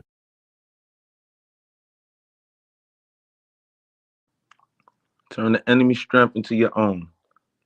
exploit his weaknesses. And one of his weaknesses is that he's a shapeshifter. He comes into our community, acts like he's our friend, and then when shit stuff hit the fan and he's in jail with us, he turns on us and he gets with that white man. And he gets with this man who just told you that these guys, they're different.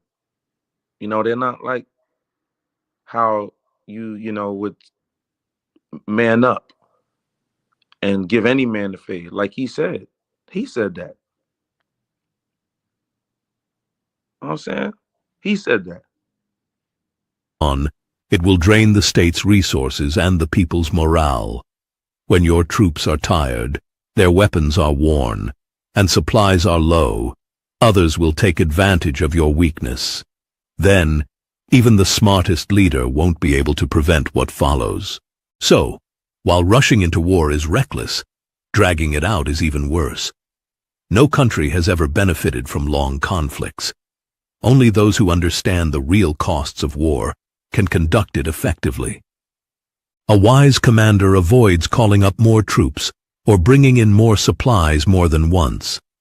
Instead, he brings his resources from home and gathers what he needs from the enemy. This keeps the army supplied and prevents the people back home from suffering. Long campaigns make the people poor because the cost of moving supplies over. So basically he's saying what we are doing, we took what Fat Joe said and we going on a campaign and we're using that as our spearhead and as part of our evidence and our way of rationalizing our or justifying our war against the Hispanic people. We have sat back, we have played coy, we have seen what they were doing for years. We were fighting them. We've had wars with them. We literally have riots in jails and in prisons with these people. Riots. And this is what's really happening. But what I love is that all right, you already have the black Muslims who was already attempting to unite the Bloods and the Crips and the non-gang FBA members in jail. But now the Bloods and the Crips have a truce now. So they're united. The non-FBAs are not feeling as much heat as they were feeling from the gangs in the jails, the black members, the guard bodies, and the Muslims, the black Muslims. They're all pretty solid in jail right now, nowadays. They really are. It's much more unity between the black community now. Again, because it used to be rock solid in the 70s. I don't want to hear that shit that, we don't stick together. Rock solid in the 60s, 70s. But they killed a lot of them. The police in there, in the jails, were killing a lot of them. The warriors. Some of them survived, and we have the receipts. And I've even talked to a few of them. And a lot of them are coming home from their 20, 30-year bids right now. But you've heard these are Sun Tzu tactics that I just played for you. And he said that in order to win a war, the troops must be angry. And I'm not bringing up more troops. I'm using, and the FBA family is using what Fat Joe said. So we don't have to, bring up things and pull things out the air to do heavy research. No, we are pouncing on this. We are declaring war, and we are not just declaring, we are attacking right now as we speak. And it's not going to be a prolonged war because we are going to strike at the heart. We're going to demoralize them, which we already did by making Fat Joe bow out of the BET Awards. This is warfare. This is warfare. and life becomes hard. A smart general gets supplies from the enemy instead of relying on his own. One cartload. Highest level of skill is to win without the enemy even understanding how you did it. To win effortlessly, a commander must be so subtle that he is invisible, so quiet that he is unheard. This way, he controls his enemy's fate without them even knowing it. A clever fighter does not depend on the chance that the enemy won't attack, but on his own readiness to face them. Not on the hope that the enemy won't fight, but on the fact that he has made his own position strong. A good commander keeps his preparations hidden and his plans secret so well that his enemy is unprepared and unable to predict his moves. The highest realization of war is to strike when the enemy isn't prepared and appear where you're not expected. When you can deliver a decisive blow, it means your enemy is already defeated in spirit, not just in arms. Military tactics are like water. Water avoids high places and flows downward. Similarly, in war, avoid the enemy's strength and strike at their weakness. Water shapes its flow according to the ground over which it runs, and an army must adjust its tactics to the enemy it faces. Just as water has no fixed shape, in war, there are no fixed rules. There are no fixed rules, and we are adapting to this enemy who bands together like a bunch of group of pussies, basically, who the white man don't respect, and the black man definitely don't respect it. We don't respect men who are not willing to get it on one on a regular basis as a part of your culture. Because at the core, that is a part of our culture. Okay. Yeah, they'll take it to the guns for sure, but getting it on, I grew up mano y mano. I don't want to hear nothing about. Listen, man, the way I grew up, it was get your hands up. Get your hands up now. What up? And Volvo Rants, I dropped that link. Word. I dropped that link. It's in the chat. Word. You know what I'm saying? You know what I mean? Let me see. But this is what we have to do. And you have to be upset, mean, and get fired up for what's about to come and what's happening. Because we've been waiting for this. I mean all of the black liberation fighters, all of the black people who have just been going into jail and facing the wrath of this conniving enemy. And this is why I'm on them like that. Pause. Because they do this. We do have to go through this when our people go through there. When your nieces or your nephews have to go through there. And they look like a black man. And they are FBA black men, or they're attached to us. If you look black and you definitely not speaking their language, if you don't speak their language, you to them you are enemy in there for sure. I noticed in New York, outside of the jails, they attempt to act friendly with you, period.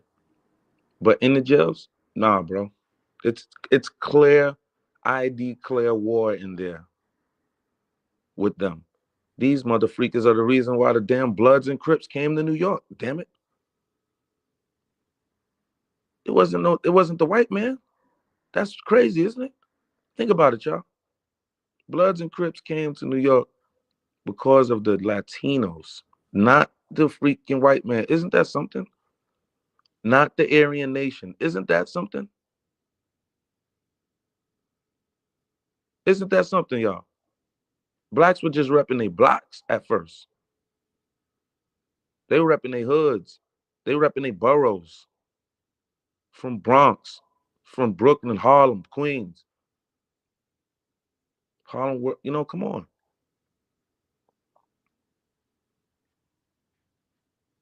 That's all I'm saying.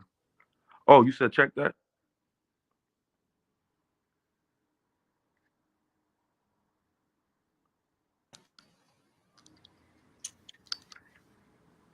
Vovo. Shit, how you feel, brother? Oh, that was you. Okay. Yes. Yes. Yes. I Yeah, knew that. Okay. Yes. I didn't know that was you at first. Yes. Good to see you, bro. good to see you too, brother. Yo. Yes. Black power to you, there, brother. Yeah, for sure. What's good with you? Shit, I was just listening. I just caught your piece of your space. I was just handling some business on the computer. I said, let me hop in. But you know, you right, man. They at the end of the day, you know, they got a culture of cowardice. You know what I mean? They got a culture of cowardice, you know, that like fleeing your country is not standing on business. Not standing on business. That's just not, you know what I mean? It's like you will fly the flag and say, "Oh, I love Puerto Rico, I love Mexico, I love the Dominican Republic, I love my people," but you Hmm. won't live with them. You Hmm. got to go through the tough times with your people. You got to, especially as a man. As a man, you got to go through the tough times because you're a warrior. You know what I mean? You're supposed to be a warrior. You know what I mean? When even back in the day before we had countries and all that, if the village was suffering, the men had to go out and go hunt, go and forage, go and find something. You know what I mean? And then they had to bring it back to the village. You couldn't just stay and leave the village back there suffering, and then you just stay wherever the shit good at. No, you gotta bring the shit back to your village. You know, you gotta bring it back to your clan. You know what I mean? So Right. you know what I noticed with these people is um you know they only tough when they got you outnumbered. That's just what it is. Yeah. When they got you outnumbered, they real tough. But when we had them outnumbered, it wasn't like that. You know, we don't do shit like that. That's why they feel comfortable with coming around us. They so comfortable. Like if a Latino grew up in a black neighborhood, Hmm. now he think he a nigga. But if a black man grew up in a Latino neighborhood, they gonna let you know that you're not one of them. They gonna make you feel it. They gonna remind you every chance they And get. you They know gonna, who's gonna remind you? Their older grandmothers, their mothers, their fathers. They're gonna tell you like, yo, I don't know about you, but I've had the Latinos tell me, yo, when I would like let's say we hanging out, and then they be like, yo, I gotta come with me to my house real quick. He'll tell me to go with him's house. Then they be like, yo, wait right here. And they be like, yo, my parents, they on some racist shit. Like, you know how they be trying to be real, so they'll tell you. mm-hmm. We know this, but I don't know if that's happened to you. But what you were saying? Yeah, no, that happened. That happened. You know, I had a little girlfriend. She was Puerto Rican. I was like 13 or something like that. Hmm. She was like 15 or something like that. And she no, I had been a little. I was about 14, 15. She was like 16, 17. Yeah, and you know, I used to have to drop her off down the street, and she told me one day she was like, "Yeah, my father don't like black people." See, I'm like, "Oh, that was pretty much the end for me." I'm like, "I don't want to see? fuck with you, huh?" No, I said, see, Yeah, it's their culture. They just they white supremacists. That's why we see even in LA, we seen the Mexican dude say that we side with the Woods, with the Peckerwoods. Peckerwoods is a white supremacist gang. It's their right, culture. They're like that. You know what I mean? They're right, like that. So like if we're in a race war at the end of the day. yes, Now it might not be hot to the point to where we're fighting in the street and shooting at each other in the street. But we're in a race war, and we didn't realize as black people, we didn't realize that we was in a race war. no, they We not. like, what are I we didn't fighting realize it over? until I went into jail. Me personally, No, oh, that's the first time you felt it. You in New yeah, York? yeah. I'm from New York City. Yeah, Okay, what you went to prison or like Rikers? I went to Rikers. That's the first time I felt, but I went up north from there. Was it like that up north too? I wasn't really around them up north. What is it segregated like the jail? Up north, I was, yeah, it's segregated up north. Oh, Because you but it got was the more so on blacks, Rikers Island. like the blacks on the. But what you said? So it was more so races on Rikers. Yeah, but I'm talking about. I can only speak for the jail that I actually went to up north. But on Rikers, It's because remember, if you do the research, they all went to the Puerto Ricans. They fled to New York City. So it's a lot of them in New York City and Chicago. Yeah. They sprouted out, went to Chicago, but the Hmm. bulk of them are in New York City, and that's Right. why I I know how they giving it up because of Rikers Island, you know, and like you don't get the like the world don't get to know that we're in a race war until they get into the right until they go really into jail and like live with them and really see how they giving it up.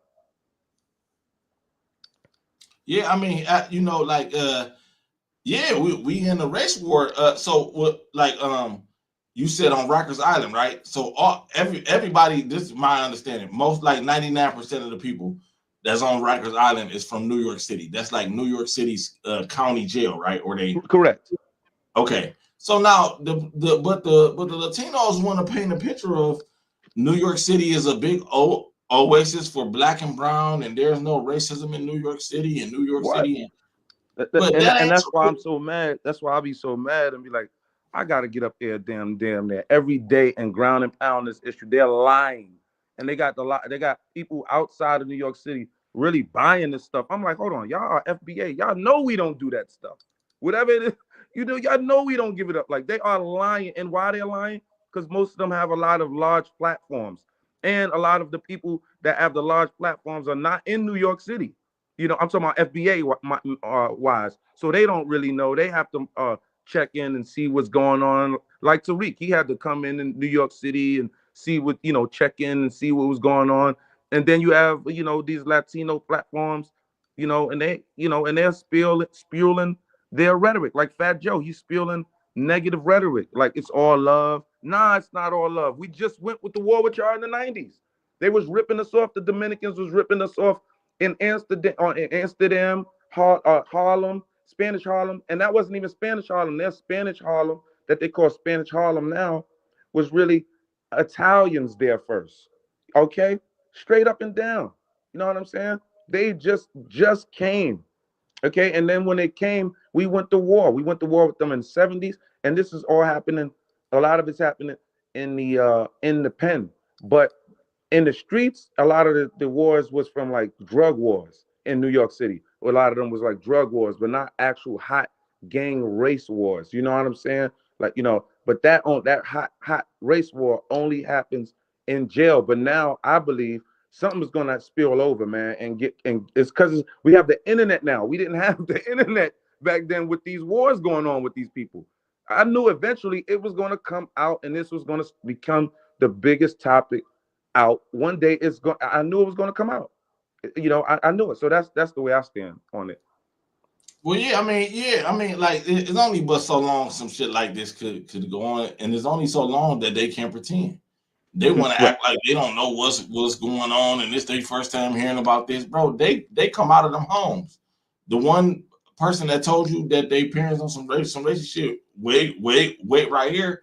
That'll be the same guy that's saying, the Latinos are racist. I don't know why they do that. They got like a lying ass culture, like to where they'll just lie and lie and lie and lie. These people know who they is. Fat Joe know who the fuck he is. He been knew. You know what I mean? But they real jealous, they hateful, they covetous, they sneaky. You know what I'm saying? Like I can't I don't really jug with them, man, to be honest. I live right next door to some Puerto Ricans. I ain't never had a full conversation with. I don't even know his name, to be honest with you. I don't even know their names over there. I don't even know their name. I bought this house 5 years ago. I don't even know their fucking name. He told me one day, like when I first moved in, but I forgot. You know what I'm saying? Because I'm not really interested. I don't need nobody sitting in my face faking and oh, we're oppressed and we're minorities too, and I'm a nigga and all that. I don't not deal with fake shit. You know what I'm saying? And I ain't got time for no fake ass shit. Like we ain't dealing with that weird ass shit. Like I'm just not feeling it. You know what I'm saying, brother? Like I'm just Bro, not. I don't fuck with they it. bro, they be fake, bro. They be straight just faking, capping, and again, it gets me. It irks me because this is the thing. A lot of people all right. A lot of point Dexters was online. Run this whole online thing. A lot of the people in New York City, bro, niggas, they are late to the ball game as far as being online. I'm talking about thugs, the gangsters, the killers. They not hearing the false rhetoric that was being spewed and all of that. But now a lot of them are online now. Because you damn near got to be online for damn near everything now. Even churches are online, so they are hearing this stuff. And you see the gangsters now online. I'm talking about the older gangsters from back in the days. They're getting online right now. I'm talking about even and the people from the Bronx, older gangsters, because they're like, hold on, hold on, hold on. People that normally won't even get in front of the camera normally, like, hold on, no, no, no, no, no. We no, no, no, no, no, no, no, no. And yes, we had to explain all of that. These Puerto Ricans talking about my nigga and all of that. It's like I tell you, when they are on the block, and again, Tariq called it out and said that the black FBAs in New York City need to check that, because we let these Latino ladies that we snatched up around us and let them into our culture, and they feel like they can talk like that, which was allowing their males to come around us, feel like we cool, because we are cool. When you get around us, we cool. And then that's how our lingo, we'll be like, yo, all right, see you later, my nigga. Give him a fire, dap him up, and they might say it right back. And then I guess they'll feel like, I could say that and shit. And then they'll always say it. And notice in their lingo, they're always using it, like, all the time. Let me say this though, right? Mm-hmm. Why they want to be niggas? Why they want to be niggas so bad? They thirsty, bro. It's pathetic. It's pathetic, but they thirsty. They look ridiculous. I look ridiculous calling myself a Puerto Rican or a Dominican or something. Or calling each other, me and you call yo Chico or something. Oh, that what they say? Oh, I didn't even know. Oh yeah, Chico or some shit, essay or something. What are you talking about? What are you talking? We look ridiculous. It'd be unacceptable. It would be unacceptable in their community and in our community. But they so thirsty. They don't really have an identity, bro. They really don't have an identity, bro. They really don't have an identity. And they like everything we do. They really haters. They like fake friends or some shit. Like they like backstabbers. You know what I'm saying? Like they like real phony. Huh? Well, I was looking at the comments, and I was looking at the comments and all that. And I see Blood Moon said we are in war with other groups for over 30 years. And Blood Moon, you're absolutely correct. The thing is, we're just now getting this internet now. And the gangsters are now just getting, like, so that's the thing, and a lot of people are starting to be checked, and it's going to be translated, which it is. It's starting to translate in the streets, but this is what got me right here. This one, Larry Davis. Shout out to Larry Davis, because I remember Larry Davis. Shout out to you, Larry. Larry said, believe it or not, Trump's number one anger is Mexicans killing Black Americans. See, y'all don't get this. Larry, man, I salute you. Like, man, please throw some salutes on the chat for Larry Davis, man, because y'all don't understand, man. All who are really, really woke conscious understands who is the freaking enemy here. Okay, understand. Trump don't gotta be your damn black. Trump don't gotta come up under you and be oh, black power. Throw the black suit on. Throw the come with y'all, chill in your clubs. You don't gotta do all that to have a same conscious goal, or say, what, I don't like certain things. Listen, a lot of black people don't understand this. They black asses will probably still be in freaking slavery if it wasn't for a white man like a Trump, which was John Brown, who took 3 slaves and his own blood freaking sons and fired off on Fort Sumter, and that kicked off the Civil War there, people, but to free the slaves. A damn white man. And they lynched all of them. They lynched them all publicly. John Brown, the slaves, and the freaking and his sons, his own sons. Okay, so Larry Davis said, believe it or not, Trump's number one anger is Mexicans killing Blacks Americans. He said this must be stopped at once, and he answered our call, and he is mass deportation. And this is historical. I can't recall in my lifetime anything like this happening. Right. I mean, damn, 9/11 happened, and we didn't even mass deport the damn Arabs. You know, that's because the blacks wasn't calling for it. The blacks calling for this, bruh. Yeah, I mean, it's just really Panther time for them to Jones, what it roll, man. is. It's time for them to get the fuck out of here. Coming over here, acting like we did something to you, like we did something to you. We ain't did nothing to these people. That was us talking about black and brown lives.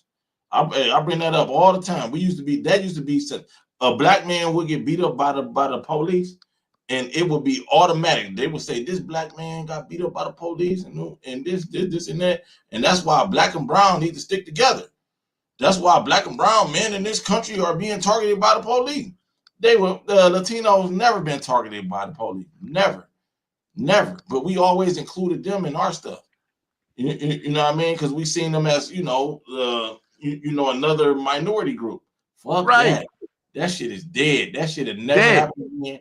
Dead. That shit is dead. I wouldn't give a fuck what this shit. I call ICE. I believe in calling ICE. I can't take you. Yeah, for real. Remember before this happened, the first time I show ICE number. I'm serious, brother. Right, I'm gonna do it too. I'm gonna do it too. I thought I thought it last stream. Like, damn, I said I was gonna do it, and I forgot to put it on this stream. But I'm gonna do it. This shit down. I'll put it up here. Yeah, please do that. Yeah, I'll put that shit up here. That ain't no problem. I'll put it in the chat. Actually, put it in the chat. Like, yeah, y'all look at the chat, man. Yeah, check out the chat. Ain't nothing wrong with calling ICE. If we at war, right? This war is their idea, by the way. Why not? Why not? We at war. This ain't no ally. This is another hostile group. Get them off the board. Our board is America. Get them off the board. Get them out of here. Send them back to Guadalajara, wherever the fuck they came from. Send them back. Send them Get back. them off. Motherfuckers go and burn an innocent lady in a train station like that. See, we war different. We don't. That ain't even warfare. That's cowardice. What is that? You didn't even. She wasn't your enemy. Nothing. No. You gotta go. That culture stinks to high heaven, and it gotta go. They like that in their homelands. At the end of the day, that's what I'm saying. That's why these niggas are jumping in boats trying to get over here, putting their kids in boats trying to get over here, putting their kids floating them over. Come on, man. I just gave you an example of a 6-year-old, 7-year-old. They floated over here, bro. Right. Let me say this right. This ain't me dumping on them or hating on them or none of that. This is just 100% truth.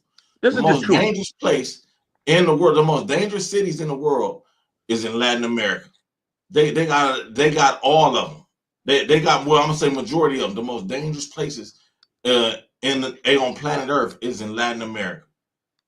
It's down there. They down there having drug wars, fighting over dope.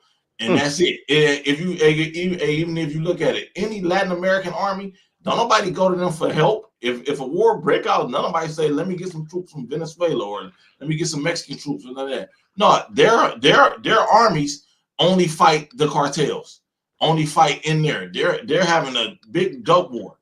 Big dope wars all throughout Latin America. That's why it's so violent. Their presidents are damn cartels and shit. Their presidents are damn drug. This is all they know is the damn drug and warfare. They're not even persecuted by armies and regimes by the West, like in the Middle East. That's the only reason the Middle East is in uproar. Other than that, they would be living immensely peaceful. Bet that. You know what I mean? They don't have no armies over there attacking them over there on those islands and everything like that. They motherfucking they fighting each other. They fighting over dope. Fighting each other. They so used to being enemies. They come over here. They looking for a new enemy. We are easy, soft target. You know what I'm saying? Because we are nice people. We are beautiful people. There it go. That's what I'm about to say. We're not racist. And they think they could get around our women like that, and that is just never an issue with us. What? Yeah, I mean, like, ain't nobody. No, they tried, but it ain't happening. And then if she like conquering their women, I don't care. I ain't about to be like, as long as you ain't about to rape her or no shit like that. But no, I'm just saying they've been trying to go after our women, and they have not been succeeding. They corny to our women. We don't say that. Our women say that, and I know their women. They women. They corny. They women like us. That's what I'm saying. Yeah, I mean, like if if you dressing like this guy, let's say you out with your woman and you start and you see a guy that's fly and you start dressing like that guy, walking like that guy, talking like that guy, eventually your woman gonna say, let I me want see the what's real up with deal. that. Let me get the real thing. I Let me want see the what's real up with thing. him. Yeah, I She don't want know this. that is not a No. culture. She know her mother and father and her cousins don't talk like that. And then when she get You into know, a his mother relationship and with a father and them don't talk boyfriend, like that she's too. like, hold on, he talking like, hold on, those people right there. She's like, hold on, Mm-hmm. you're making her like, hold on, I like them on the low. And if you go over there, y'all be ready to kill them. She, I mean, there's plenty of cases. Get him up, give him hell. What's good, bro? What's good, my bro? Give him L. Was here yesterday. Give him L. Said they dropped dimes on FBA all the time, and and it's funny. Give him L because earlier I was looking at something that they were called. They're called something in Caleb. Mexico. There's something in Mexico going on. Back something, but anyway, uh, this Mexican gang out in the federal or the prisons in LA, they're saying that in their bylaws or in their code, they can snitch on FB, they can snitch on blacks. So then you had this boy Mexican tatted up coming on saying, nah, they should have stood up and said something about that because somebody said it on a large panel. He was like, nah, we don't do that. Nah, y'all do that. Y'all do that. Who the hell would come out and even say that?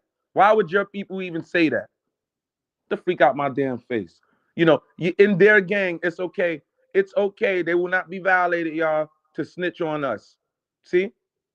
See, this is, and this is their codes and directives. These are rat bastards. They don't I fight got one fair. for you, brother. I got Huh? one for you. Okay. Tekashi 6ix9ine. He's celebrating in Latin America. It's a mural right now. They got a big mural of Tekashi 6ix9ine face in Mexico City. You can Google it. Anybody in the chat can Google that. They got a big mural of him. Like they celebrate him like some type of hero. All he did was go out here and yell, nigga, nigga, nigga, Nigga, blah, nigga, this. blah, blah. Hmm? And he told on some black people. Right. Ain't no mural in Black America to no motherfucking snitch. And still popping up in black spaces, like, Huh? on the breakfast, not the club, the clubhouse and all of that, and still popping up, and these niggas is giving them platforms. He talking, they listening to him.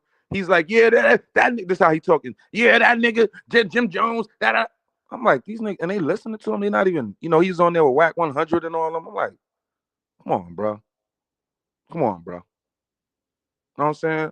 We got to do better than that. Niggas got to get canceled all over the place. We got to clean house.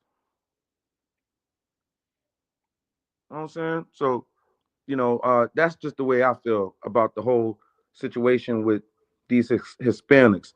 If you have not been in jail, you or prison or behind the wall, you won't really know what's all the way going on until it explodes into the streets. And it's no way it's not. I can see by the way it's going because of the internet. It's going to come out just like it's coming out now.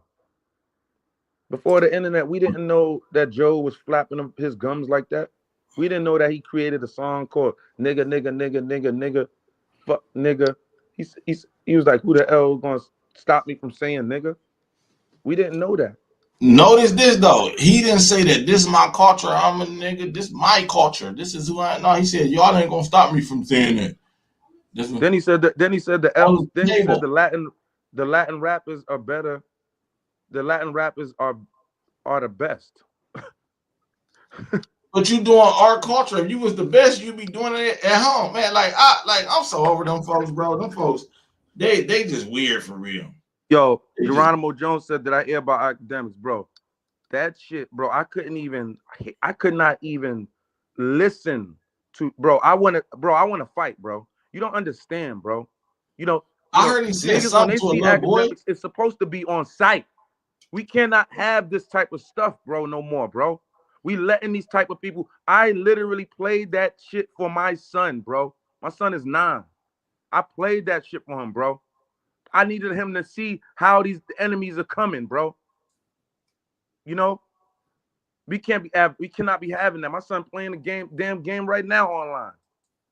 We cannot be having this. We have to guard up. And then when we see it, it ain't no, Yeah. we're not doing nothing, bro. We're gonna attack you now. You're gonna get attacked. Now you getting attacked now. You're getting attacked. You played far too many games with our people, and I'm talking about DJ Academics. He's played far too many games, and then he's on there going off ballistically, going off. But then now you talking in Jamaican. That's the first time I heard DJ Academics talk Jamaican, y'all.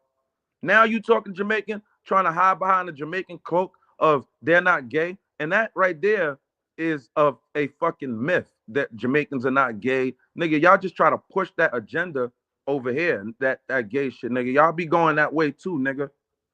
Y'all be going that way too. I ain't trying to hear that shit like y'all don't be going that way, nigga. Don't y'all just be y'all be high signing that shit over here, trying to make that shit popular over here. Talking about rude Batiman and all that shit, nigga. We got our word too, gay ass punks, nigga. That's not you only saying that shit because that's not part of our culture, and you know that shit, nigga. No, I don't trying to hear none of that shit. I did my research on your culture and what they were doing to you, to your Jamaicans, your grandfathers and all that back then, bro. So don't try to hide behind that cloak and shit. Like y'all the only motherfucking nation that ain't with that shit, man. Get the fuck out of my face with that shit.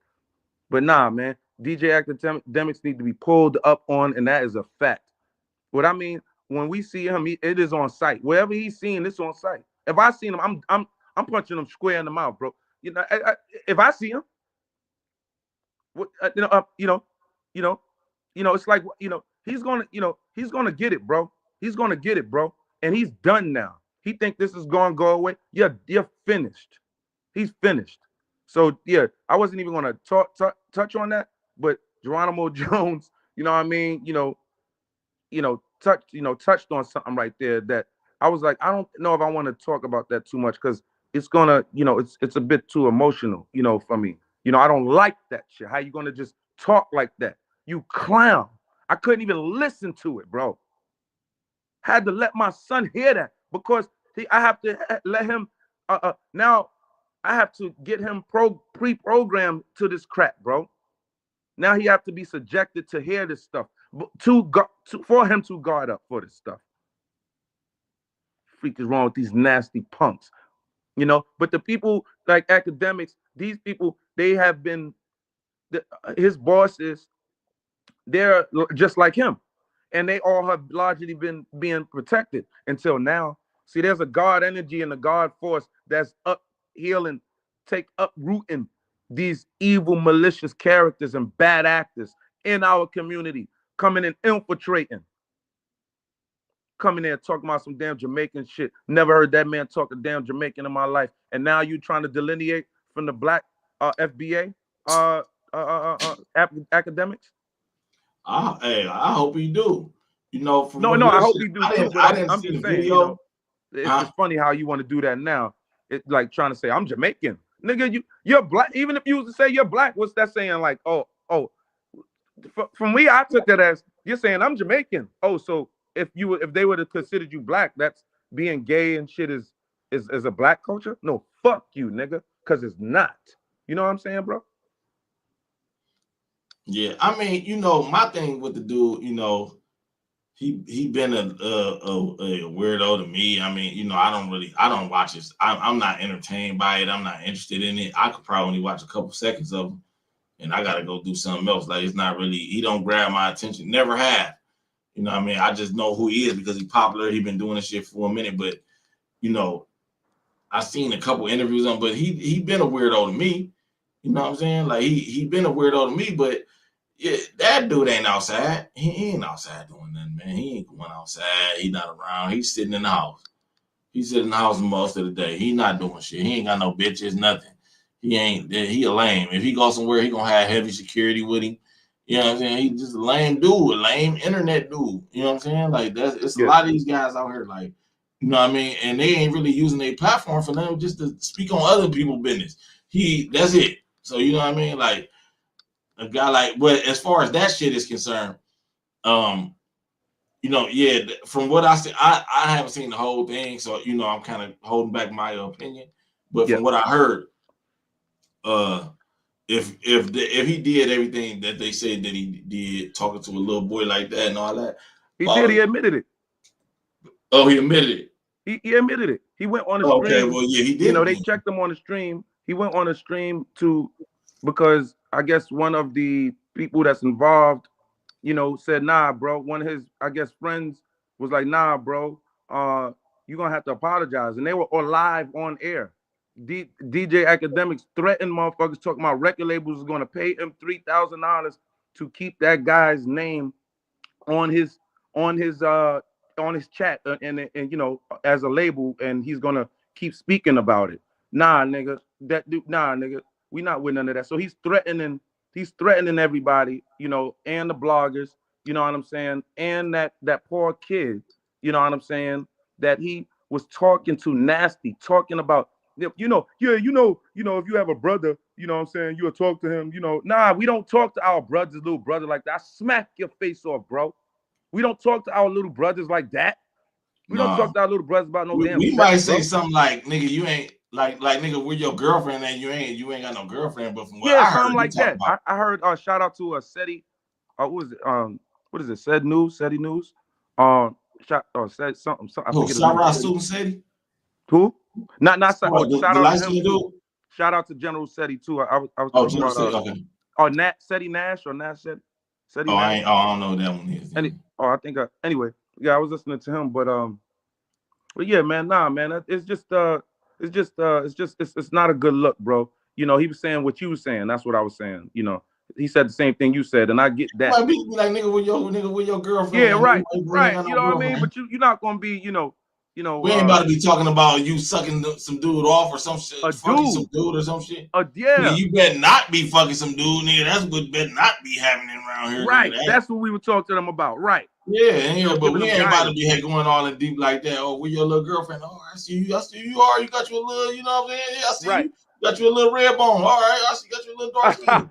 You know, shit like that. Like that ain't no man in my family ever had no conversation with me like that. When I talk to my nephews, I got a daughter. I don't got sons, but when I talk to my nephews, I don't know. I didn't hear exactly what he said, but it ain't never no. Bro, it's gonna creep you out, bro. None of that weird shit.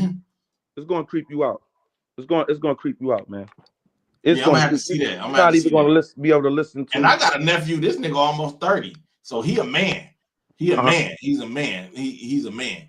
You know what I mean? But still, like, I couldn't go to him and say no shit like that right now. Like, he probably punch me in my shit. Like, bitch ass nigga, hold on, what you doing? Like, what you talking about? Like, you know what I'm saying? Like, and even when he was a kid, I'm 12 years older than him. You know what I mean? We wasn't talking about no niggas. What? Smash you? What? Nigga, open chest, a nigga, what? Nigga, if you did some soft shit, you come in this bitch crying. Nigga, open chest, you boom. Boom. That's our culture. Damn, man, you from where you that's crazy because look where you're from, and I literally do that to my nephew. That's the FBA culture. I punch him right in the chest. Boom. These are facts. Right. My little nephew is 18 now. Yeah. You know, so and Geronimo Jones said most of the Caribbeans in America are gay. That's why they leave the islands to come to America. And I must say, man, you know, that is just not far-fetched. You know, let's not act like that is not a part of the culture there. Let's not act like that. You know, you have a culture over there in Europe where they take Turkish baths. That's a part with men. Men take the freaking Turkish baths as men, just men with robes on, naked, taking a fucking bath. That's in their culture. That's not in our culture. And hey, nothing toward them, but that's just in your culture. That's all I'm saying.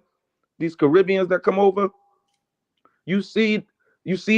I mean, look at the Caribbeans that's being promoted now. Seriously, the Caribbeans now. Every Caribbean, as far as even the ladies, you can't tell me they have not promoted some both ways type shit. All the Caribbean ladies, all of them. All of the Caribbean ladies, not to get at them, but since we on the topic, listen, if you look at that, all of you can name me one Caribbean lady that's Nicki on Minaj, top right now that's not promoting that boat, that did not promote Cardi that both way B. shit. So, huh?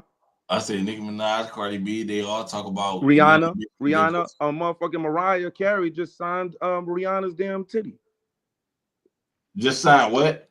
Signed signs Rihanna's titty. Oh damn. Mariah. Yeah. And they put that and made that like some headline news. Yeah, they pushing the gay agenda. That wasn't like something to push. Why I seen it? I'm like, why are they pushing that? That's whack. Why'd that go viral? How? Why? You know what I'm saying? Like, come on, bro. You know? And yes, that's how they are. I know how they are because you see how they are in jail. That's I see.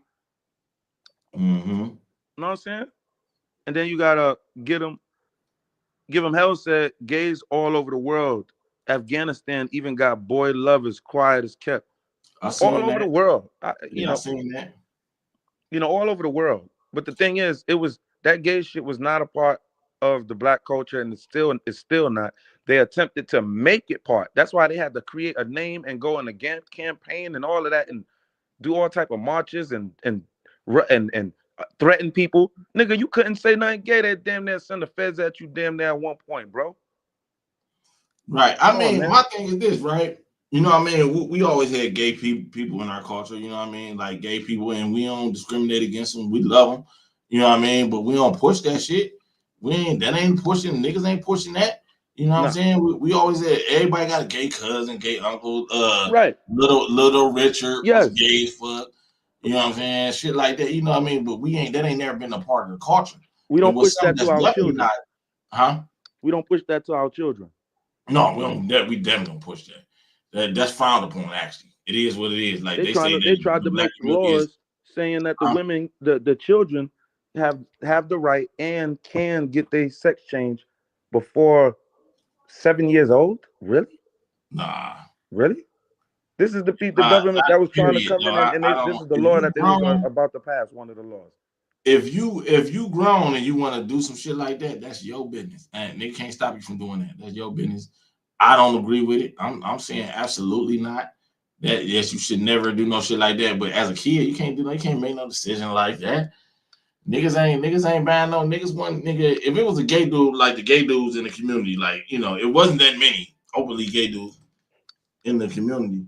But Right. like if you was, niggas wasn't buying, your mama wasn't buying you no girl clothes, no shit like that. You had to figure that shit out on your own. You weren't about to go school shopping and you over there getting a blouse, nigga, huh? Nigga, you gonna put on this shit, nigga, until you get grown enough to make your own decision. Right. And this it was frowned upon, and I don't see nothing wrong with that. I don't see nothing wrong with that. What I'm saying, like, you don't gotta hate a motherfucker, but we can't never push that. Never Right. push that. Right. Never. You know what I'm saying? Never. Never. No, we're not making a damn legion of gays. That's not happening. Right. They they promoted it so hard they put it into the army, and now Trump's kicking that out of the army. Oh, is he? A laughing stock all over the world. Oh, I ain't know he was kicking out of the arm. I mean, my thing is they gonna go for me. This is my thing with that, right? I don't care how you have sex. As long as you grown, if it's between two consenting adults, I don't really care what you do. It's some freaky motherfuckers out here. You know what I'm saying? Like that's your business. That's your business. As long as you ain't raping nobody, you ain't doing the shit with no kids or no animals. I don't give a fuck. That ain't got nothing to do with me. I work with gay motherfuckers. I don't care. Well, Like I ain't, as long we as you didn't we don't didn't try want to a make me. representation of the gays, on their armband and on their uniforms representing LGBT. We didn't want that as an American, a flag. We didn't want that as part of our culture as It Americans. ain't no Has it reason.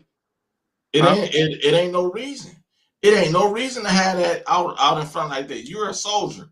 Soldier got to conform. You're a soldier. You need to be worried about American business. What you do in your personal sex life, personal time, that's your business. That's But when your you business. suit up, huh?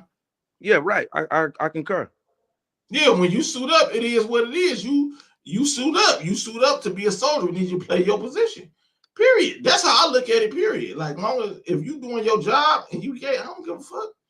I don't give two shit. I'm not wasting no energy thinking about how another motherfucker has sex. Or what he's doing, what he's doing. We just don't do that. We just Right. don't do that as a culture. First of all, No, we don't do that. one thing I love about my culture, We're not a nosy culture. We're not nosy. We're not a nosy culture. That's one thing I Mm, love about my culture. You know, I gotta Blood steal that, Moon brother. said, I gotta steal that one. I gotta steal it. "What's that, bro?" Yeah, I gotta steal that from you. Yeah, we not a nosy culture. You absolutely right. You put That's it. all I'm saying. No, it ain't no Yeah. stealing. That's your culture. How you stealing Yeah. your culture? No. I'm just like You know how what I you mean? How you phrased it. I stealing like your how you culture? phrased No, it. No, so now you're gonna hear me saying that because I'm gonna add that and in that's my stuff. that's your Yeah. culture. Hell, we took damn uh, uh we took beats from James Brown. That we don't care what nobody say. That's our culture. That's our Yeah. FBA. We don't care. We jacking beats. That's Mm-hmm. our joint. That's our brother. Mm-hmm. And, But no, the way you phrased it, yeah, I'm putting that in my stuff. You're gonna hear me saying all the time, we not a nosy culture. Yeah, we because just you not. We don't absolutely go right. around being no. We just don't. We don't be ratting and shit. We don't be doing that Don't shit, bro. nobody care. Like, We ain't don't nobody care. We at the end just of the day, don't. nobody's interested. Like, it's some like I said, it's Puerto Ricans live right next door. They have a party or something. I ain't trying to pop up like, hey, what's up? No, I don't care. I don't give a fuck. Shit. I really don't give a fuck. I don't give a fuck what you Oh do over shit. there. Long as this all I ask. He said, "Cause I Don't really don't give a fuck." right. I really don't give a fuck. Don't be making no bombs in the basement or no shit like that. Then I Right. gotta give a fuck. You know what I'm saying? Right. Because then Now we that you do. blow your house up, it's gonna blow up my house. Or don't be doing no as long as you ain't doing no crazy shit like sex trafficking motherfuckers in there. You got somebody tied up in the basement, then that's different. You know what I mean? That's totally different. You know what I mean? But other than that, like man, if they were selling dope on the house, I wouldn't give a fuck. I'm mad at my business. That ain't got nothing to do with me. And that's If and that's how we that feel. We don't be calling on them. People be calling on us. They do. oh no, We used to be I'm on the calling corner, ice the old now. Puerto I do call Ricans ice now. calling I on us do. on the corner and all that. I'm talking about the Yeah, older I ones. do call ice now though. Ice is in my. I got No, but shit in my. no, this is war, fam. No. This is war. I'm not talking about that. We created that shit. The white man didn't even create that. We created that. You know, What? ice calling, getting ice and all of that. White man, we called for it. White man put it together as far as the program, made a name for it, and we're getting it done. Right. And Yeah, not right. only that, he That's not. employed By the way, thousands of that's federal not snitching new or none of ICE that. agents. Huh? Not only that, Trump just employed thousands of new ICE agents. Wish he could have employed me. I swear to God, I was thinking about this about doing ice every See, you day. got a lot. You got a lot of my FBAs on it like that. When it's wartime, we all answer, bro. We don't play when Right. it's war. You think about the Indians? Indians ain't playing around with these people. We are the Indians. Blood Moon said, I say this all the time. My thing is for decades, Puerto Ricans made it their business to separate themselves from us, saying, I know, I know Black Poppy. Wow. Now that we agree with them, it's a problem. Laughing my ass off. Right. We agree with you. We know that you're not black. You say you're not black, and we're the type of people that we'd be like, okay, fine, fuck you then. We don't give a fuck. Bye. You know what I'm saying? But now collectively we're speaking up, and it's a big thing because when we speak collectively, I'm telling you, we make a freaking the largest earthquake in the world when the blacks of America speak up. Okay, and that's just the bottom line.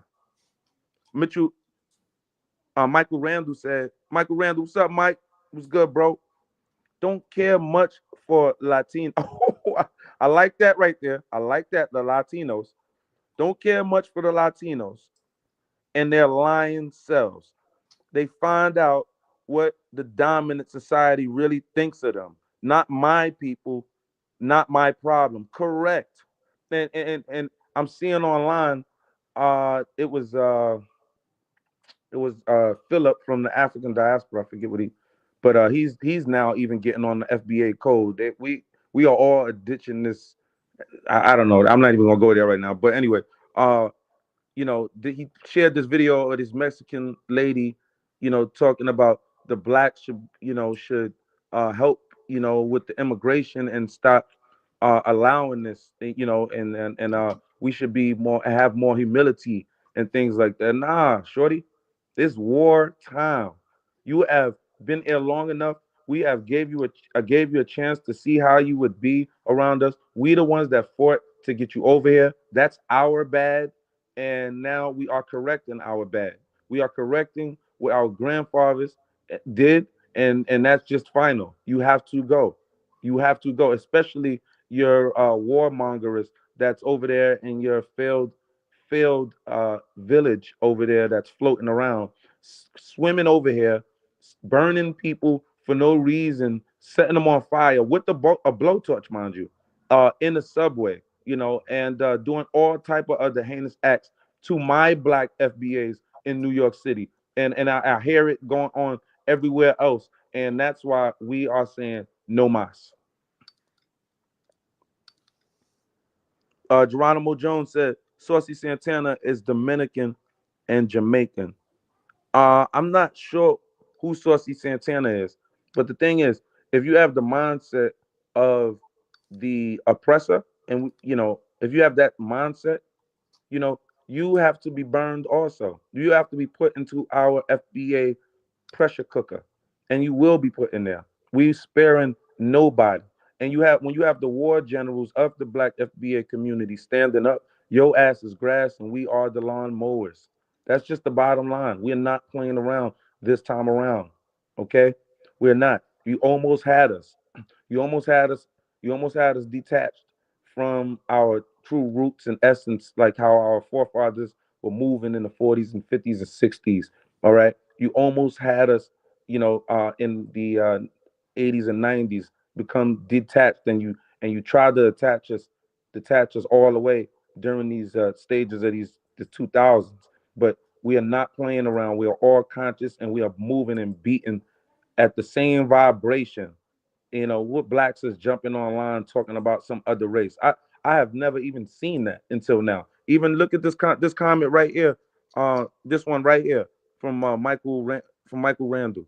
I have never seen this type of comment come from black people. We know now what's going on, and the ones that even that has not even been in jail and been locked up is now seeing what the ones that have been in jail is saying. They are snakes and rats. This is a well-known thing in jail. If you've been in jail, especially, and I got to say Rikers Island, because there's jails that don't really, like if you go up north, there's not a lot of Latinos, because a lot of them, they are primarily in New York, Chicago. You know what I'm saying? So so that's why I'm saying, it's not many Latino, but they are all over the damn place. And we know in jail culture, prison culture, these Latinos are rats, okay, and lap dogs. And how you gonna be doing crimes and then go rat, you bastards? That's why we have the veracity that we have for them. I mean, the ones that actually know. Geronimo Jones said a great example is Ron Paul. As long as he has been on TV dressing like a woman. Wow. Oh, RuPaul. Oh, okay. I thought you were talking about Ron Paul. A great example is RuPaul.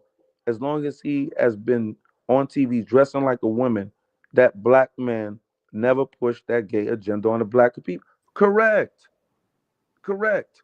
You have some people that are not mentally solid. Okay, you have some people like that, and they do. But we did not push RuPaul in our community. Until the LGBT came, they done gave RuPaul a damn own show and promoted it and everything. You know what I'm saying? So yes, no, that is not a part of our community. That's all we're saying. We're not getting after these people. Or we're saying, just like we're saying, hip hop is our culture. It's a part of our community. That's all we're saying. We're not getting after nobody. We're just saying, stating the facts here. That's it. Geronimo Jones said, at least I don't think RuPaul never pushed that on black people in America. Correct. We don't think that. We don't. The thing is, we let RuPaul live. We didn't instigate with RuPaul. We didn't go over there and bully her, even though the solid code was in power. We didn't bully her. We didn't uh, blacklist her and things like that, or him. I'm talking about her. We didn't blacklist him. You know what I'm saying? We didn't do none of that. We just let him do Right. what he was doing. Huh? Yeah, right, exactly. Because you know why RuPaul didn't push that shit on the black community. Mm-hmm. He understood that was an alternative lifestyle. Mm-hmm. He had a certain type of audience for that, Mm-hmm. and he kept it right there. He Mm-hmm. wasn't trying to push that on everybody. He knew And that push it on your children. no, yeah, he wasn't trying to push it on the kids, and all that shit. Mm-hmm.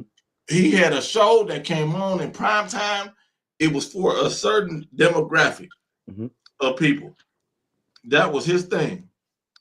Like I said, we always had gay motherfuckers in the community. Everybody got a gay cousin or some shit like that. And ain't nobody your father might be mad. I done seen the guy father was mad. You know what I mean? Father was mad personally, but the rest of the family wasn't really tripping like that. Nigga gonna say some shit like, oh, that nigga gay as fuck, that gay ass nigga and shit like that. But other than that, nigga ain't about to see you get beat up or jumped on or none of that type of shit. You pretty Right. much, if you a gay black person, you safe in the black community. Period. It ain't Right. ain't nobody you can walk down, you be regular, you know what I'm saying? All that type of shit. Long as you ain't pushing that shit on somebody else. Right. Period. We don't go around, beating up punks and all of that. We don't do that. You know what I mean? We don't do that. That's They white probably. folks doing shit like that. What you said? They got it's cases right now where you know what I mean, where they done beat up punks and drug them on the back of a F-150 or lured them to a hotel and killed them and shit like that. The only way some shit like that happen is if it's one of those how you one of them I'm about to say transvestite, but that seems like that ain't the right word. Because that What's it used to be a called? word. Huh? Because that used to be the word. Okay, we know I'm talking about one of them transvestites that might trick a nigga. That might trick a nigga, you know what I'm saying? You done presented yourself as a girl, nigga was thirsty, and you done gave him Right. some head, and he found out later on you was Right. gay. Then that's something different. That ain't got nothing to do with you being gay. Because if you would have told him, he would have went about his business. You know what I'm saying? Like, you done tricked me now. So he done Right. came back and killed you or some shit. That's different. You know what I'm Right. saying? That's different. You deserve it, in my opinion. Like, you tricking the That's nigga. correct. That nigga was looking for some pussy, and you tricked the nigga. Everybody got to die at that moment, nigga. Even innocent people, man. Fuck some. No, fuck that. Yeah, I mean, you done tricked the nigga, and ain't no reason to trick a nigga because there's niggas that's looking for that. You know what I'm saying? There's niggas that Right. looking for that type of shit. So go and find them. Ain't no Right. reason to trick me when you got it's 100 niggas over there looking for that. Right. Like, you know what I'm saying? But now you playing a dirty game. So when you play dirty, don't get mad if somebody else play dirty. You know what I mean? But other than that, man, this gay motherfuckers everywhere. Nigga don't care about that shit like that. Nigga, it ain't the end of the world. You know what I'm saying? You know. I feel like I'm just extremely glad that all of this is all just coming out. You know what I'm saying? And we are moving together. This is what a wonderful time to be alive. We're moving together with Trump and a certain white faction. And again, the white there was a certain white faction that said, fuck you, fuck you, we're going to help the damn slaves get free. I mean, damn it, it was not just black people. I mean, people need to know this. The white boy set it off, and that was his name was Ron Brown. I cannot stress that enough. People do not know that history. The white boy set off. How do you think the John Brown, Civil War John Brown, kicked off? Huh? John Brown. John Brown. John Brown. He's a white boy took his sons, he took his two sons, blood sons, took three slaves that he took and that he freed. He freed them because you could free them with paper at that time. He freed them, took them, and they went to war and fired on the troops, the damn Confederate troops at Fort Sumter. Okay, okay, fired off on in the South. Okay, and that started the fucking war and the Civil War. That started the Civil War, and they caught John Brown and his sons, and they publicly executed them. Okay, and they even let John Brown give his last words and all that. I'm gonna get that information and pull it up at one point. But yeah, you know what I'm saying. But it was a white boy that kicked it off. And it's a certain class of white boy that you look to. That's not the white boy you kick down and his thought process. No, that's the white boy that's like, okay, I know I am white, I'm not black, but I don't like that shit. And let's ride. And that's the That's a energy that I get from Trump. that I don't, yeah. I mean, like, I like Trump. I voted for him. I don't know All all the right. way. So even if you don't like John Trump, Brown was a hitter. he's going against The he's norm, going against the very policies that we don't the, like as the a people. establishment. Yeah, he definitely That's is going. that's what I'm saying. Yeah, yeah, That nah, right there yeah, is the I establishment. agree with that. He's We going don't we against the don't establishment. we don't like the FBI establishment and how they've been moving. Trump is now calling to fucking defund them and hit him and his faction of people, not the Republicans, because there's a difference. He made them bow down. Okay, they don't. He's at war with the Republicans. It was Mitch McConnell. I was trying to get that yesterday. Mitch McConnell was the head of the Republicans. All right, they kicked him out. All right, he was the head of the for years, but he was going against they. He and the Republicans were at war with Trump. Trump beat them. Okay, and made them bow down. Okay, and all right, and naturally you have, and again, you have to have the white supremacist. He cannot kick them to the side. If you understand warfare, you understand that, politically, because remember he was with the blue side. I'm talking about Donald, but then he had to go with them, so he can't kick them off. He can't, you know. I don't know no white supremacist like Donald, that's gonna be powwowing with Pac like that. You know what I'm saying? You know, that was when he was with Democrats. He was funding Jesse Jackson's campaign. I mean, you couldn't tell him no. I mean, you couldn't tell him no, he didn't do no wrong back then. Soon as he got into politics and went against the establishment and understood what was going on, he's like, hold on, that's not right. That's not right. Yeah, I'm a businessman. Yeah, I do my little thing, but y'all made it that way. I can do these loopholes. It is what it is. Black men Let do it me too. let me say this right about Uh-huh. Trump. I voted for him. I read Trump book like, was it 2016, 2017, Uh-huh. and like, I just like the way that he think. He think practical. He a businessman. You supposed to think practical. You know what I mean? If you gonna get the job done, you supposed to think practical. Mhm. But Trump, you know what I mean? He that's the type of guy you want running shit. He been running shit. He a Mhm. boss. He a Yeah, boss. boys. He a Yeah. boss. And you want your boss, if you're gonna work for a guy, you want your boss to be handling business. Mhm. You know what I mean? Like, even like in your house, like in my house, it's orderly. Mhm. I'm the man in my house. It's orderly. That's It correct. ain't chaotic. It ain't the door not swinging. Can't nobody just walk up to the door and just walking in. None of that type of shit is orderly. It's my job to keep ordering this motherfucker. I know where everything at. You know what Mhm. I'm saying? I got certain rules on the light switches in this bitch. You know what I'm Mhm. saying? Don't be it's certain light switches that can't be touched at certain times with the lights on for. Mhm. You want that. You Yes. want order. You Yes. know what I'm saying? He come to bring order. This shit been chaotic. So you know what I mean? That's why I fuck with him, because he's a man's man. He's a manly. He's the type of man I want to do business with.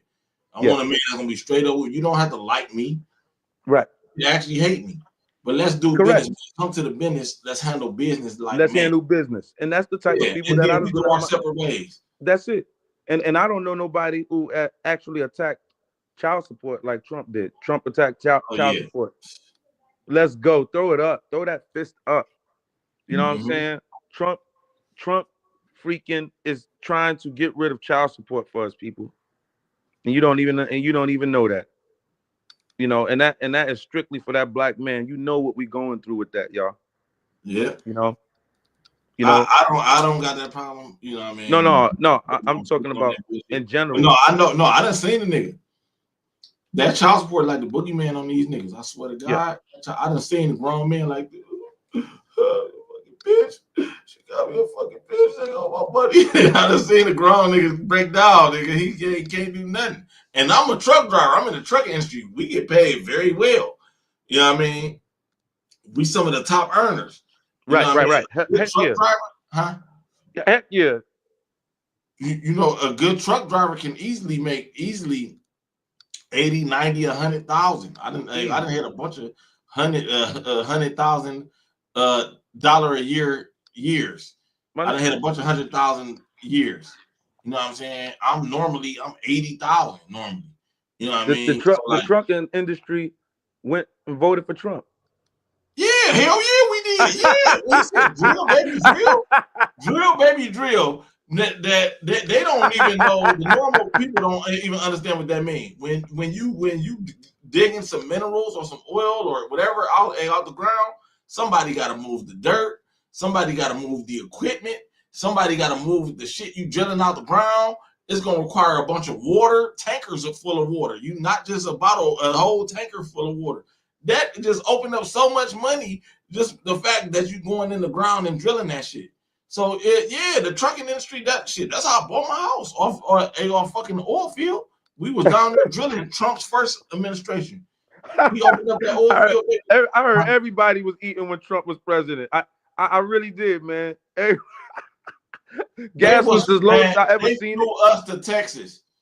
I'm talking about flew us to Texas. They flew us down there. They said, you got a CDL, you got a Class A CDL, come right now. All you had to do was put in the application on your phone. Yeah, and 5 minutes later, somebody will call you like, hey, you got a CDL? What's your 5 minutes.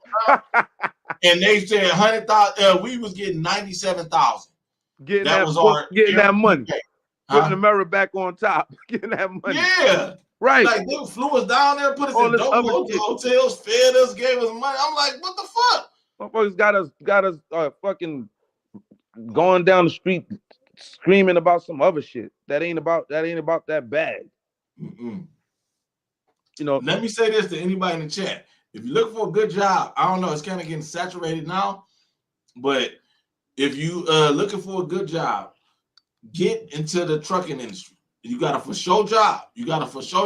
And what you do is this. You learn everything you can. You take your time, take a year, learn that truck, and then try to get into other stuff within the trucking industry.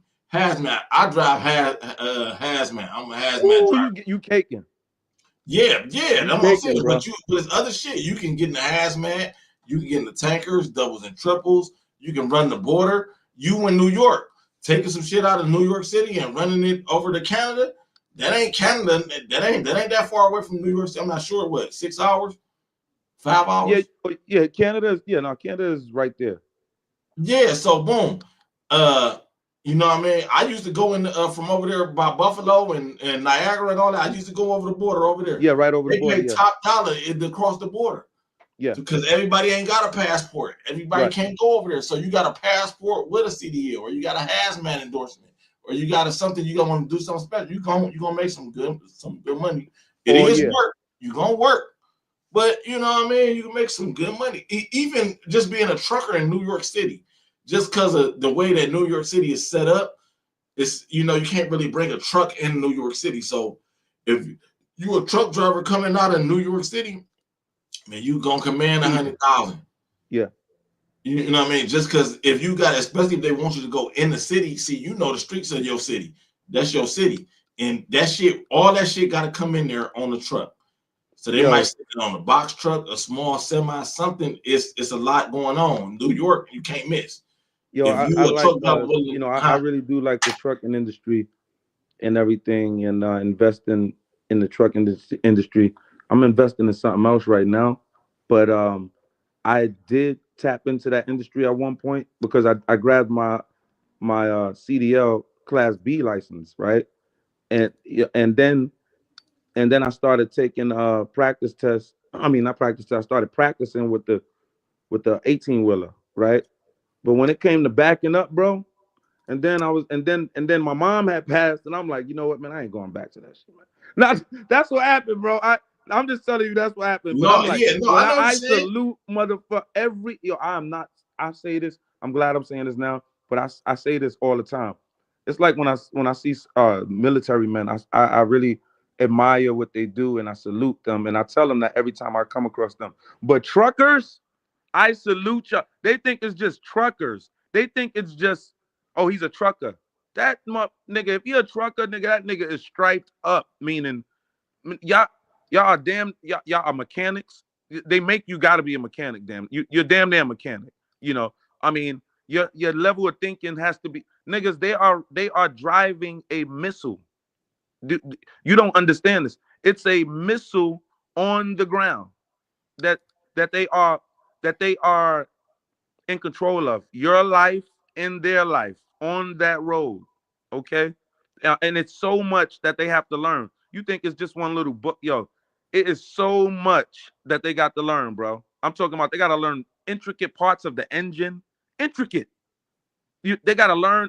That, it's just so much, bro. I mean, it's so many parts to the truck. It's amazing, bro. And I salute all of you truckers. I mean, and that's why do you think their voice was so big? They all went for Trump, bro. America won't run if the truckers go on strike. All of you other motherfuckers can go on strike. Nurses and shit. Let the truckers go on strike, nigga. You ain't eating. Let the truckers go on strike. You ain't not getting medical supplies. You not, you know what I'm saying? Like, let me say this, all right? uh, Everything that we know, even the that black we took. truckers was on code because y'all got the black truckers too. Yeah, I'm a black trucker. Yeah, we stick I'm saying, together like, too. like y'all got sort of like a coalition almost, like Yeah, a, and y'all went for Trump. yeah, because it makes sense. It makes sense. Everything that we ever touch is going to touch a truck at some point in its life. Yes. Everything. I don't give a fuck what it is. Even other trucks got to touch a truck. The bottle of water, from a piece of gold, from this fucking lighter to this phone, money, everything. This shirt I got on, this camera I'm talking to you on, the computer I'm talking to you on, this fucking chair, everything got to touch a truck. I'm being interrupted. What do you want? What? Hold on. But no, like you said, everything has to come by means of a truck. So they have such a big voice in America. Little do the general public know, but politically they know. And the black truckers and the white truckers were in unison together. Like, oh no, no, no, no, no. Hell no. They were talking about striking.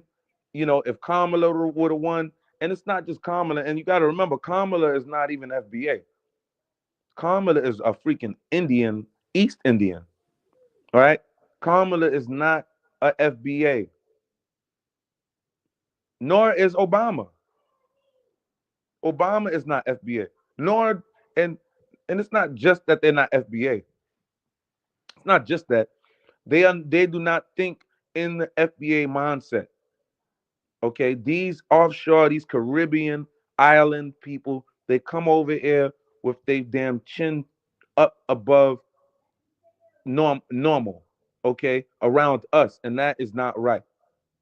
They think that they're better than us. They get in their neighborhoods, think, and the black community largely know that, y'all. Y'all think they don't when they do, but now it's starting to now it's a topic of discussion now, and it's a hot topic, and it's a topic of warfare now that we are now pinning as a label and a topic, and we are keeping our foot on the gas because we are going to smash you in this warfare game. Once we know that is war, you are going to be crushed. And you are a little man to us. If we can Right. go and take on the damn white supremacy establishment who have been largely controlling the whole world, we, the black man, have stood up.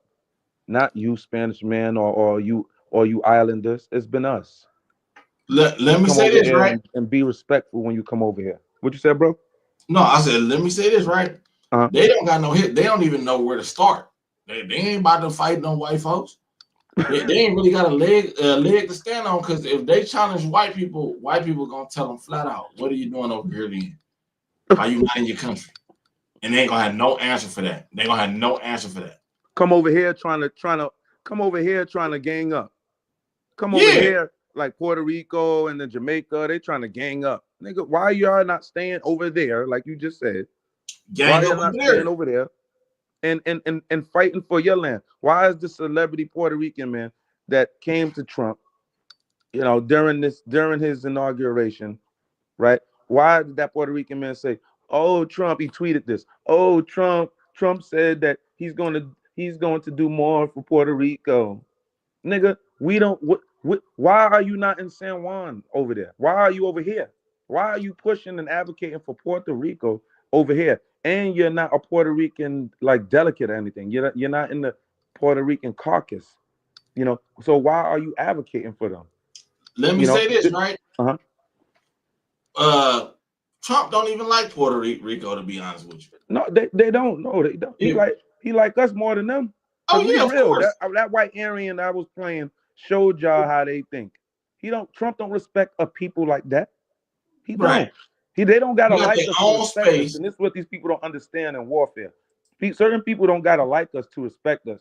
That white man respects us. When we go into his stores, they respect us, y'all. They got their own space and they got their own place. And they won't even build it. They don't want nothing to do with it. They don't like us, but they respect us. Don't nobody respect that. You know what I'm saying? Like even when Trump said out of his mouth, you can Google this shit. Trump said Puerto Rican's lazy. And he's not lying. They won't build that shit. Think about this though, right? Real fast. Mm-hmm. Just think about this, right? They got their own island. They just want to steal money. They want to steal our money because they won't even build that shit. They don't want nothing to do with it for real, for real. They won't build it. Now, there's other island nations that have made themselves great. Japan got bombed. They got nukes dropped on them. Japan is a great place now. Talk that shit. You cooking. Talk that shit. Taiwan is a great place now. They built that shit. You know what I'm saying? Taiwan don't even want to fuck with China now. Everybody want to be attached to big bad China. Shit, they saying they don't know. They saying we Taiwan. We ain't even China. These people are right off the coast of America. They could easily set up a port, set up some shit like that, and start transporting shit back and forth to America and be their own nation. They all they gotta do to be separate from America is vote. Vote. That's it. All they gotta do is say if they win the vote and say we want to be separate, they could easily be separate from America like that fast. They have voted on this several times. They've been attached to America since the 1890s. That's how long they've been a U.S. territory, since the 1890s. Yes. They ain't did nothing with that. That's really an opportunity at the end of the day. Yes. If all they got to do is say let's set up some factories around this bitch. Instead of making that shit in China, let's make it in Puerto Rico. Mm-hmm. No. They just take the money and steal the money and be corrupt. They just sitting there. They ain't really winning nothing. They just sitting there doing nothing. It's really a third world country. Puerto Rico it ain't really. That's what it is. If you got a country where people are fleeing, when I say fleeing, hightailing it out of there, jumping on speedboats, getting the freak out of there, what does that tell me? And then come over here and have the nerve to get at us, not knowing that this is, not even knowing the real history, that this is our land. We keep telling these people that they think this is our land. We were here before the white people. We went to war with the white people. We are still at war with the white people. Yeah, that's 100. That's 100%. Yeah, ain't no black man. There was black people over there in Europe. They didn't. They were warring, but they didn't go to war like they didn't go wearing in persecution like us. They didn't wear subjected to slavery like my people. But again, they like to don't get it twisted. Like my people was just like sheep and slaves. Nah, nigga, it was niggas out there busting their heads. There was a lot of people that were not captured neither. Here's the thing, right? If we weren't busting their heads, right, there's no reason to come up with all these elaborate torture devices and torture methods and hanging niggas and cutting their penis off and goddamn burning niggas alive and all types of weird torture and shit. Because if you don't got to torture a motherfucker that's compliant, that's compliant. It was a slave rebellion every day in America when it was slavery. Every day we rebelled against slavery.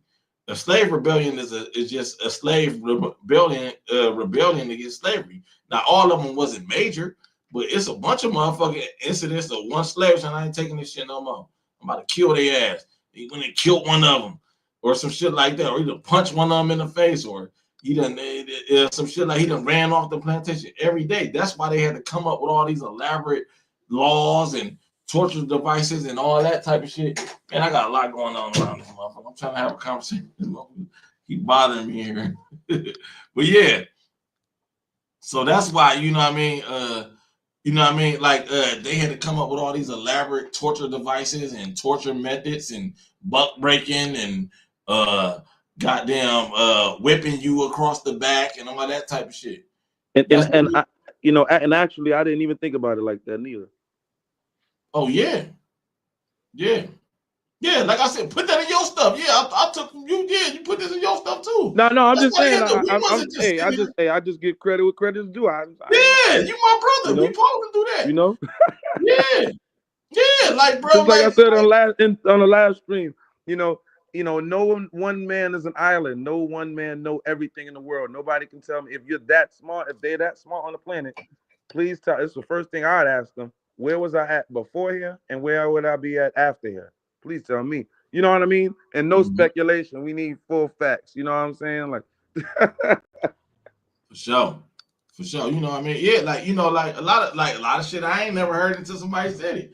But that you know what I mean? So like they want to make it seem like we were just sitting here like, oh, down on the river, one day Jesus gonna set us free. No, niggas were fighting.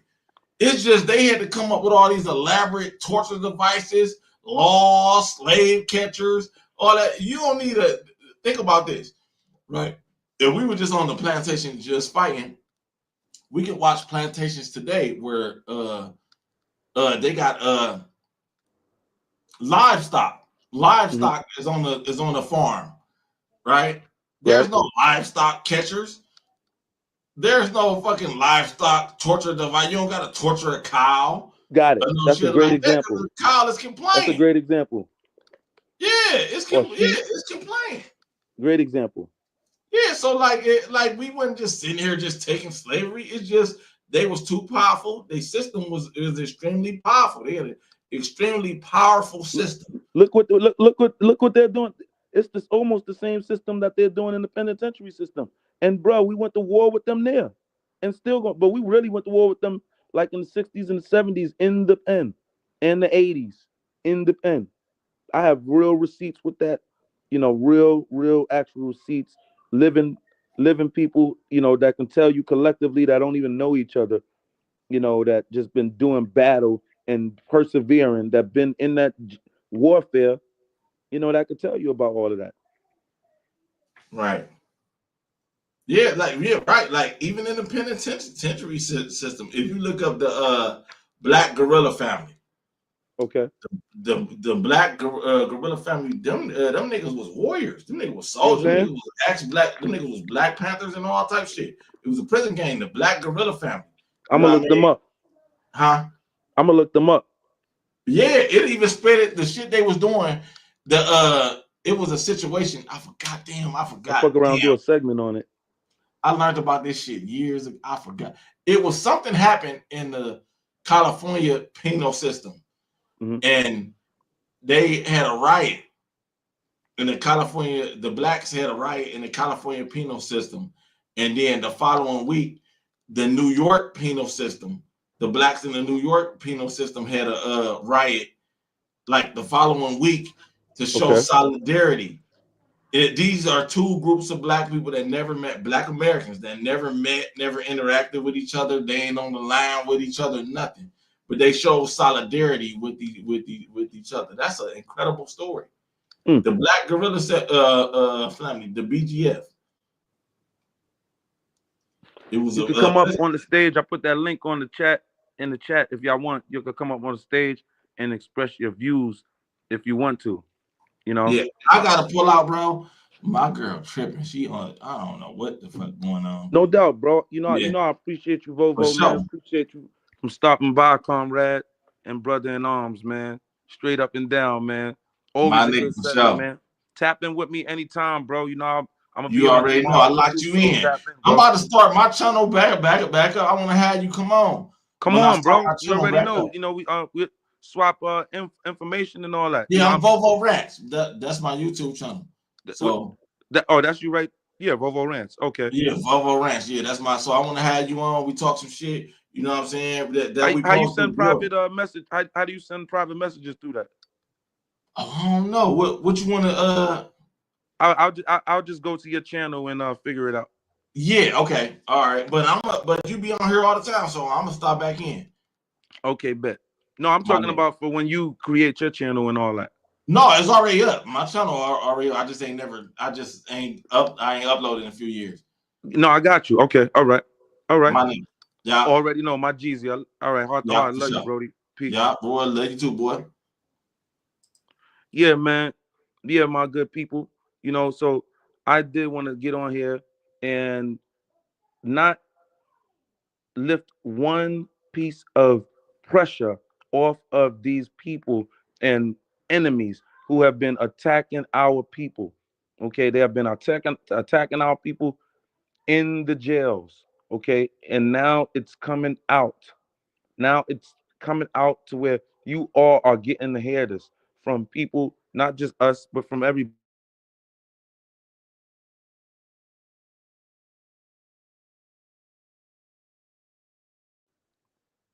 So it's all coming out. And all everybody, you know our black FBA members. We don't be just getting on, we don't just be telling fairy tales. You know us, that's not a part of our culture. Nigga, we can smell anything. Nigga, if it stink, nigga, we gonna smell it. You know that, y'all. You know that's one thing about us that I love about us. You can't, it's very nigga, you better get up very early in the morning to try to pull something over on our eyes, bro. Know what I'm saying? you know, and we are telling you that this Hispanic man and these Latinos, their culture is anti-black. That is just flat out it. Yes, you have some Puerto Ricans, Hispanics, Jamaicans, and so forth and so on that like our culture, love our culture, and they don't feel the way that their most of their culture feel. But my thing is, the culture that's anti-black far outweigh the people who are not. So that culture, I'm telling you, is a enemy culture.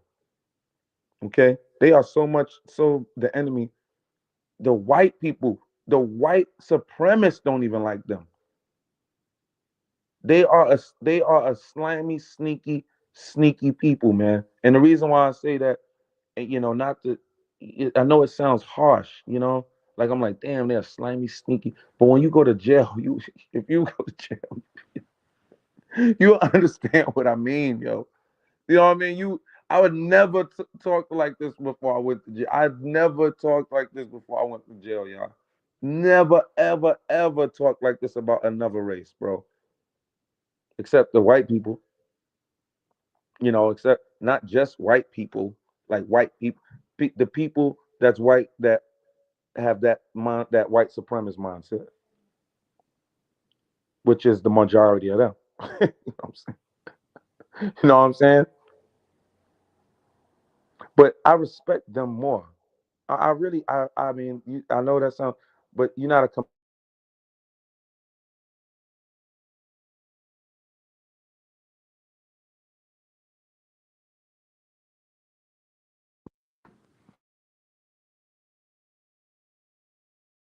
there.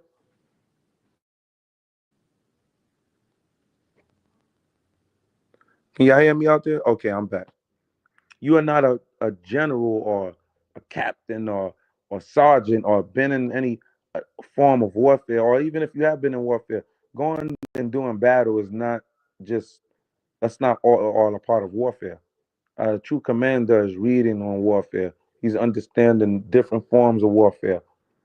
He's understanding different ethnicities and how they do their warfare.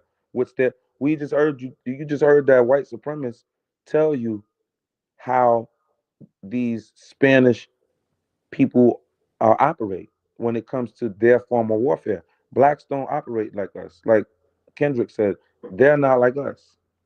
Let's go back to that what that white supremacist said real quick.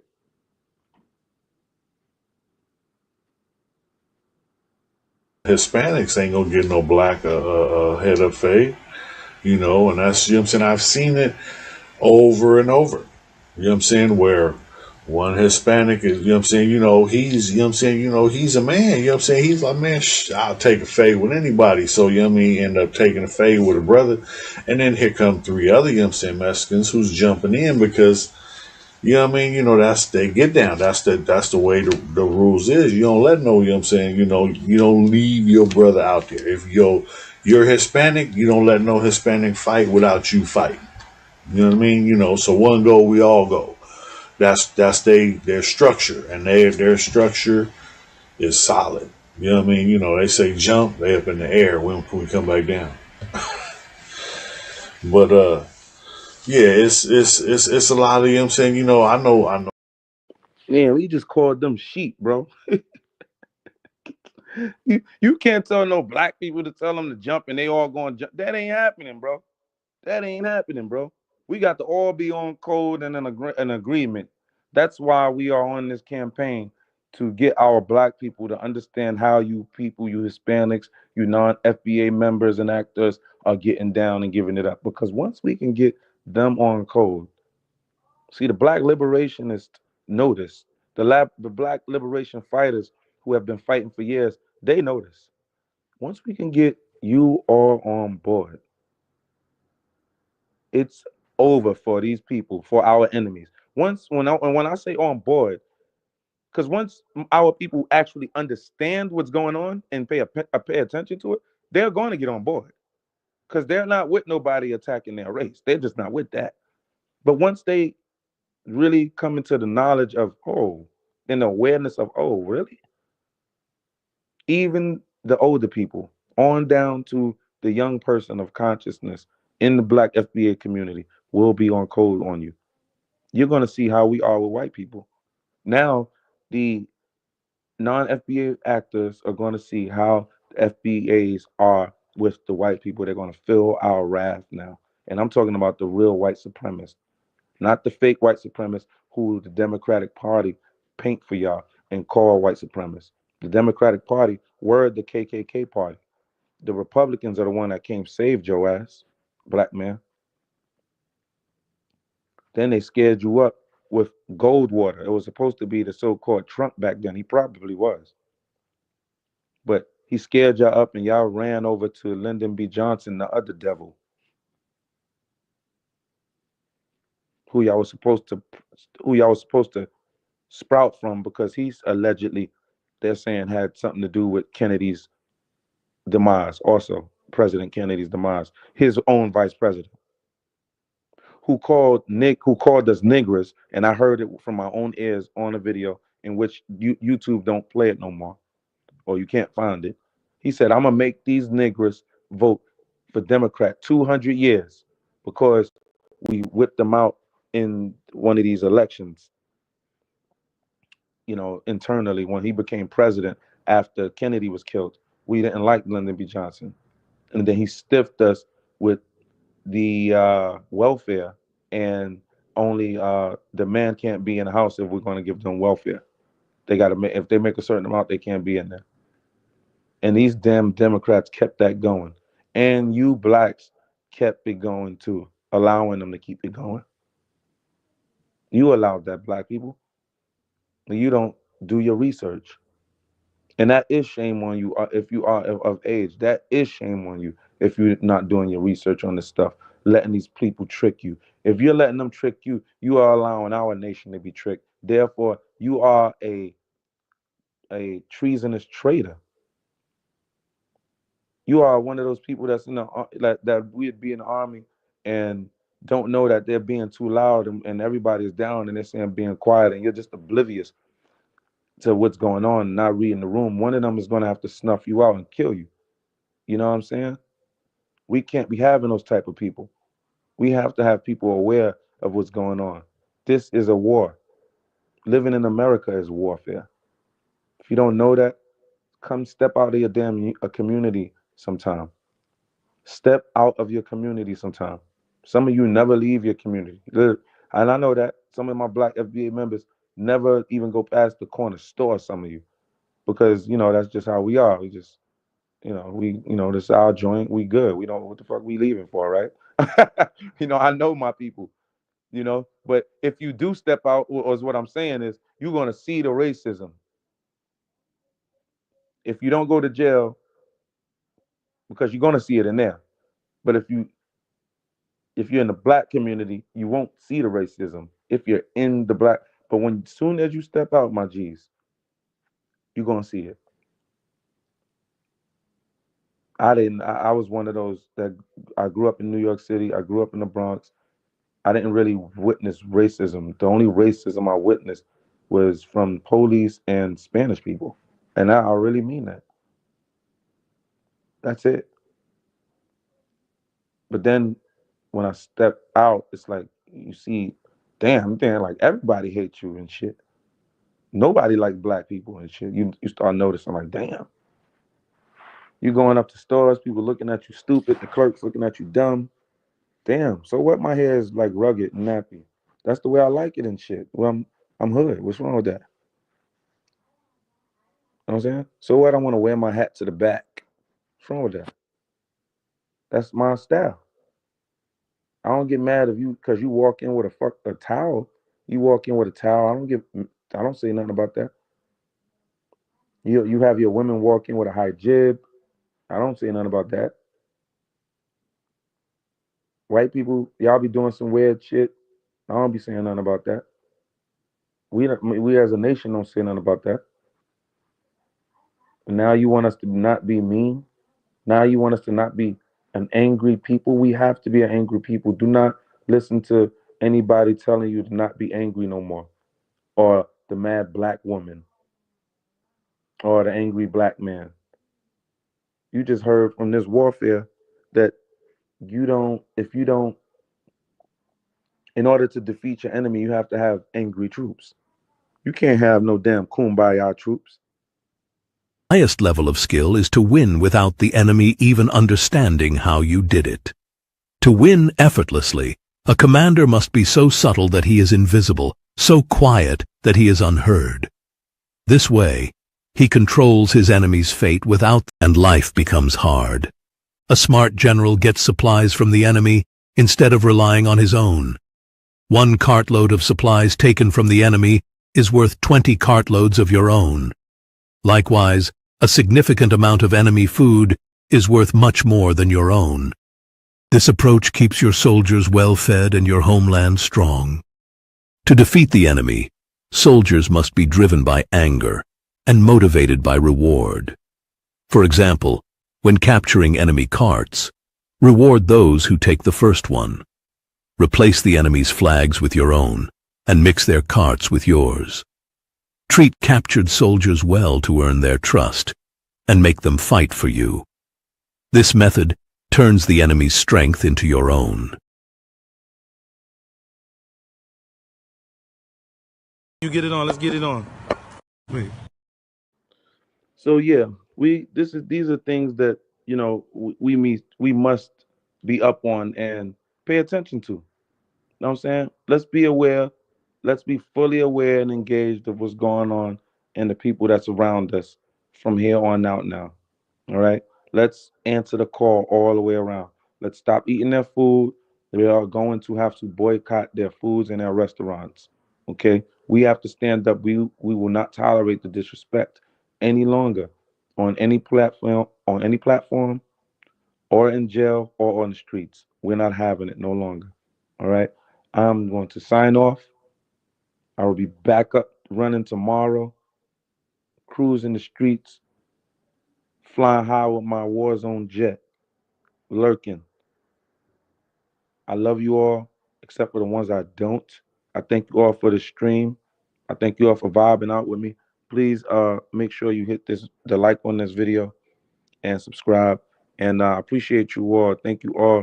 Larry Davis, Jerome, Geronimo Jones, Michael Randall, Blood Moon, Give Him Hell, Panther Jones, my dude Vovo Rants. I really appreciate you, Vovo. That's a fact. L Blitz, know what I'm saying? And I love you all. And peace. And I appreciate the CEO for coming through, stopping through, man. I think that was Love. Love. You know, I don't know why I can't see that comment right now, but I think that was Lovejoy. Lovejoy, I appreciate you for coming through. Swing back on through. I love y'all except for the ones I don't. Peace.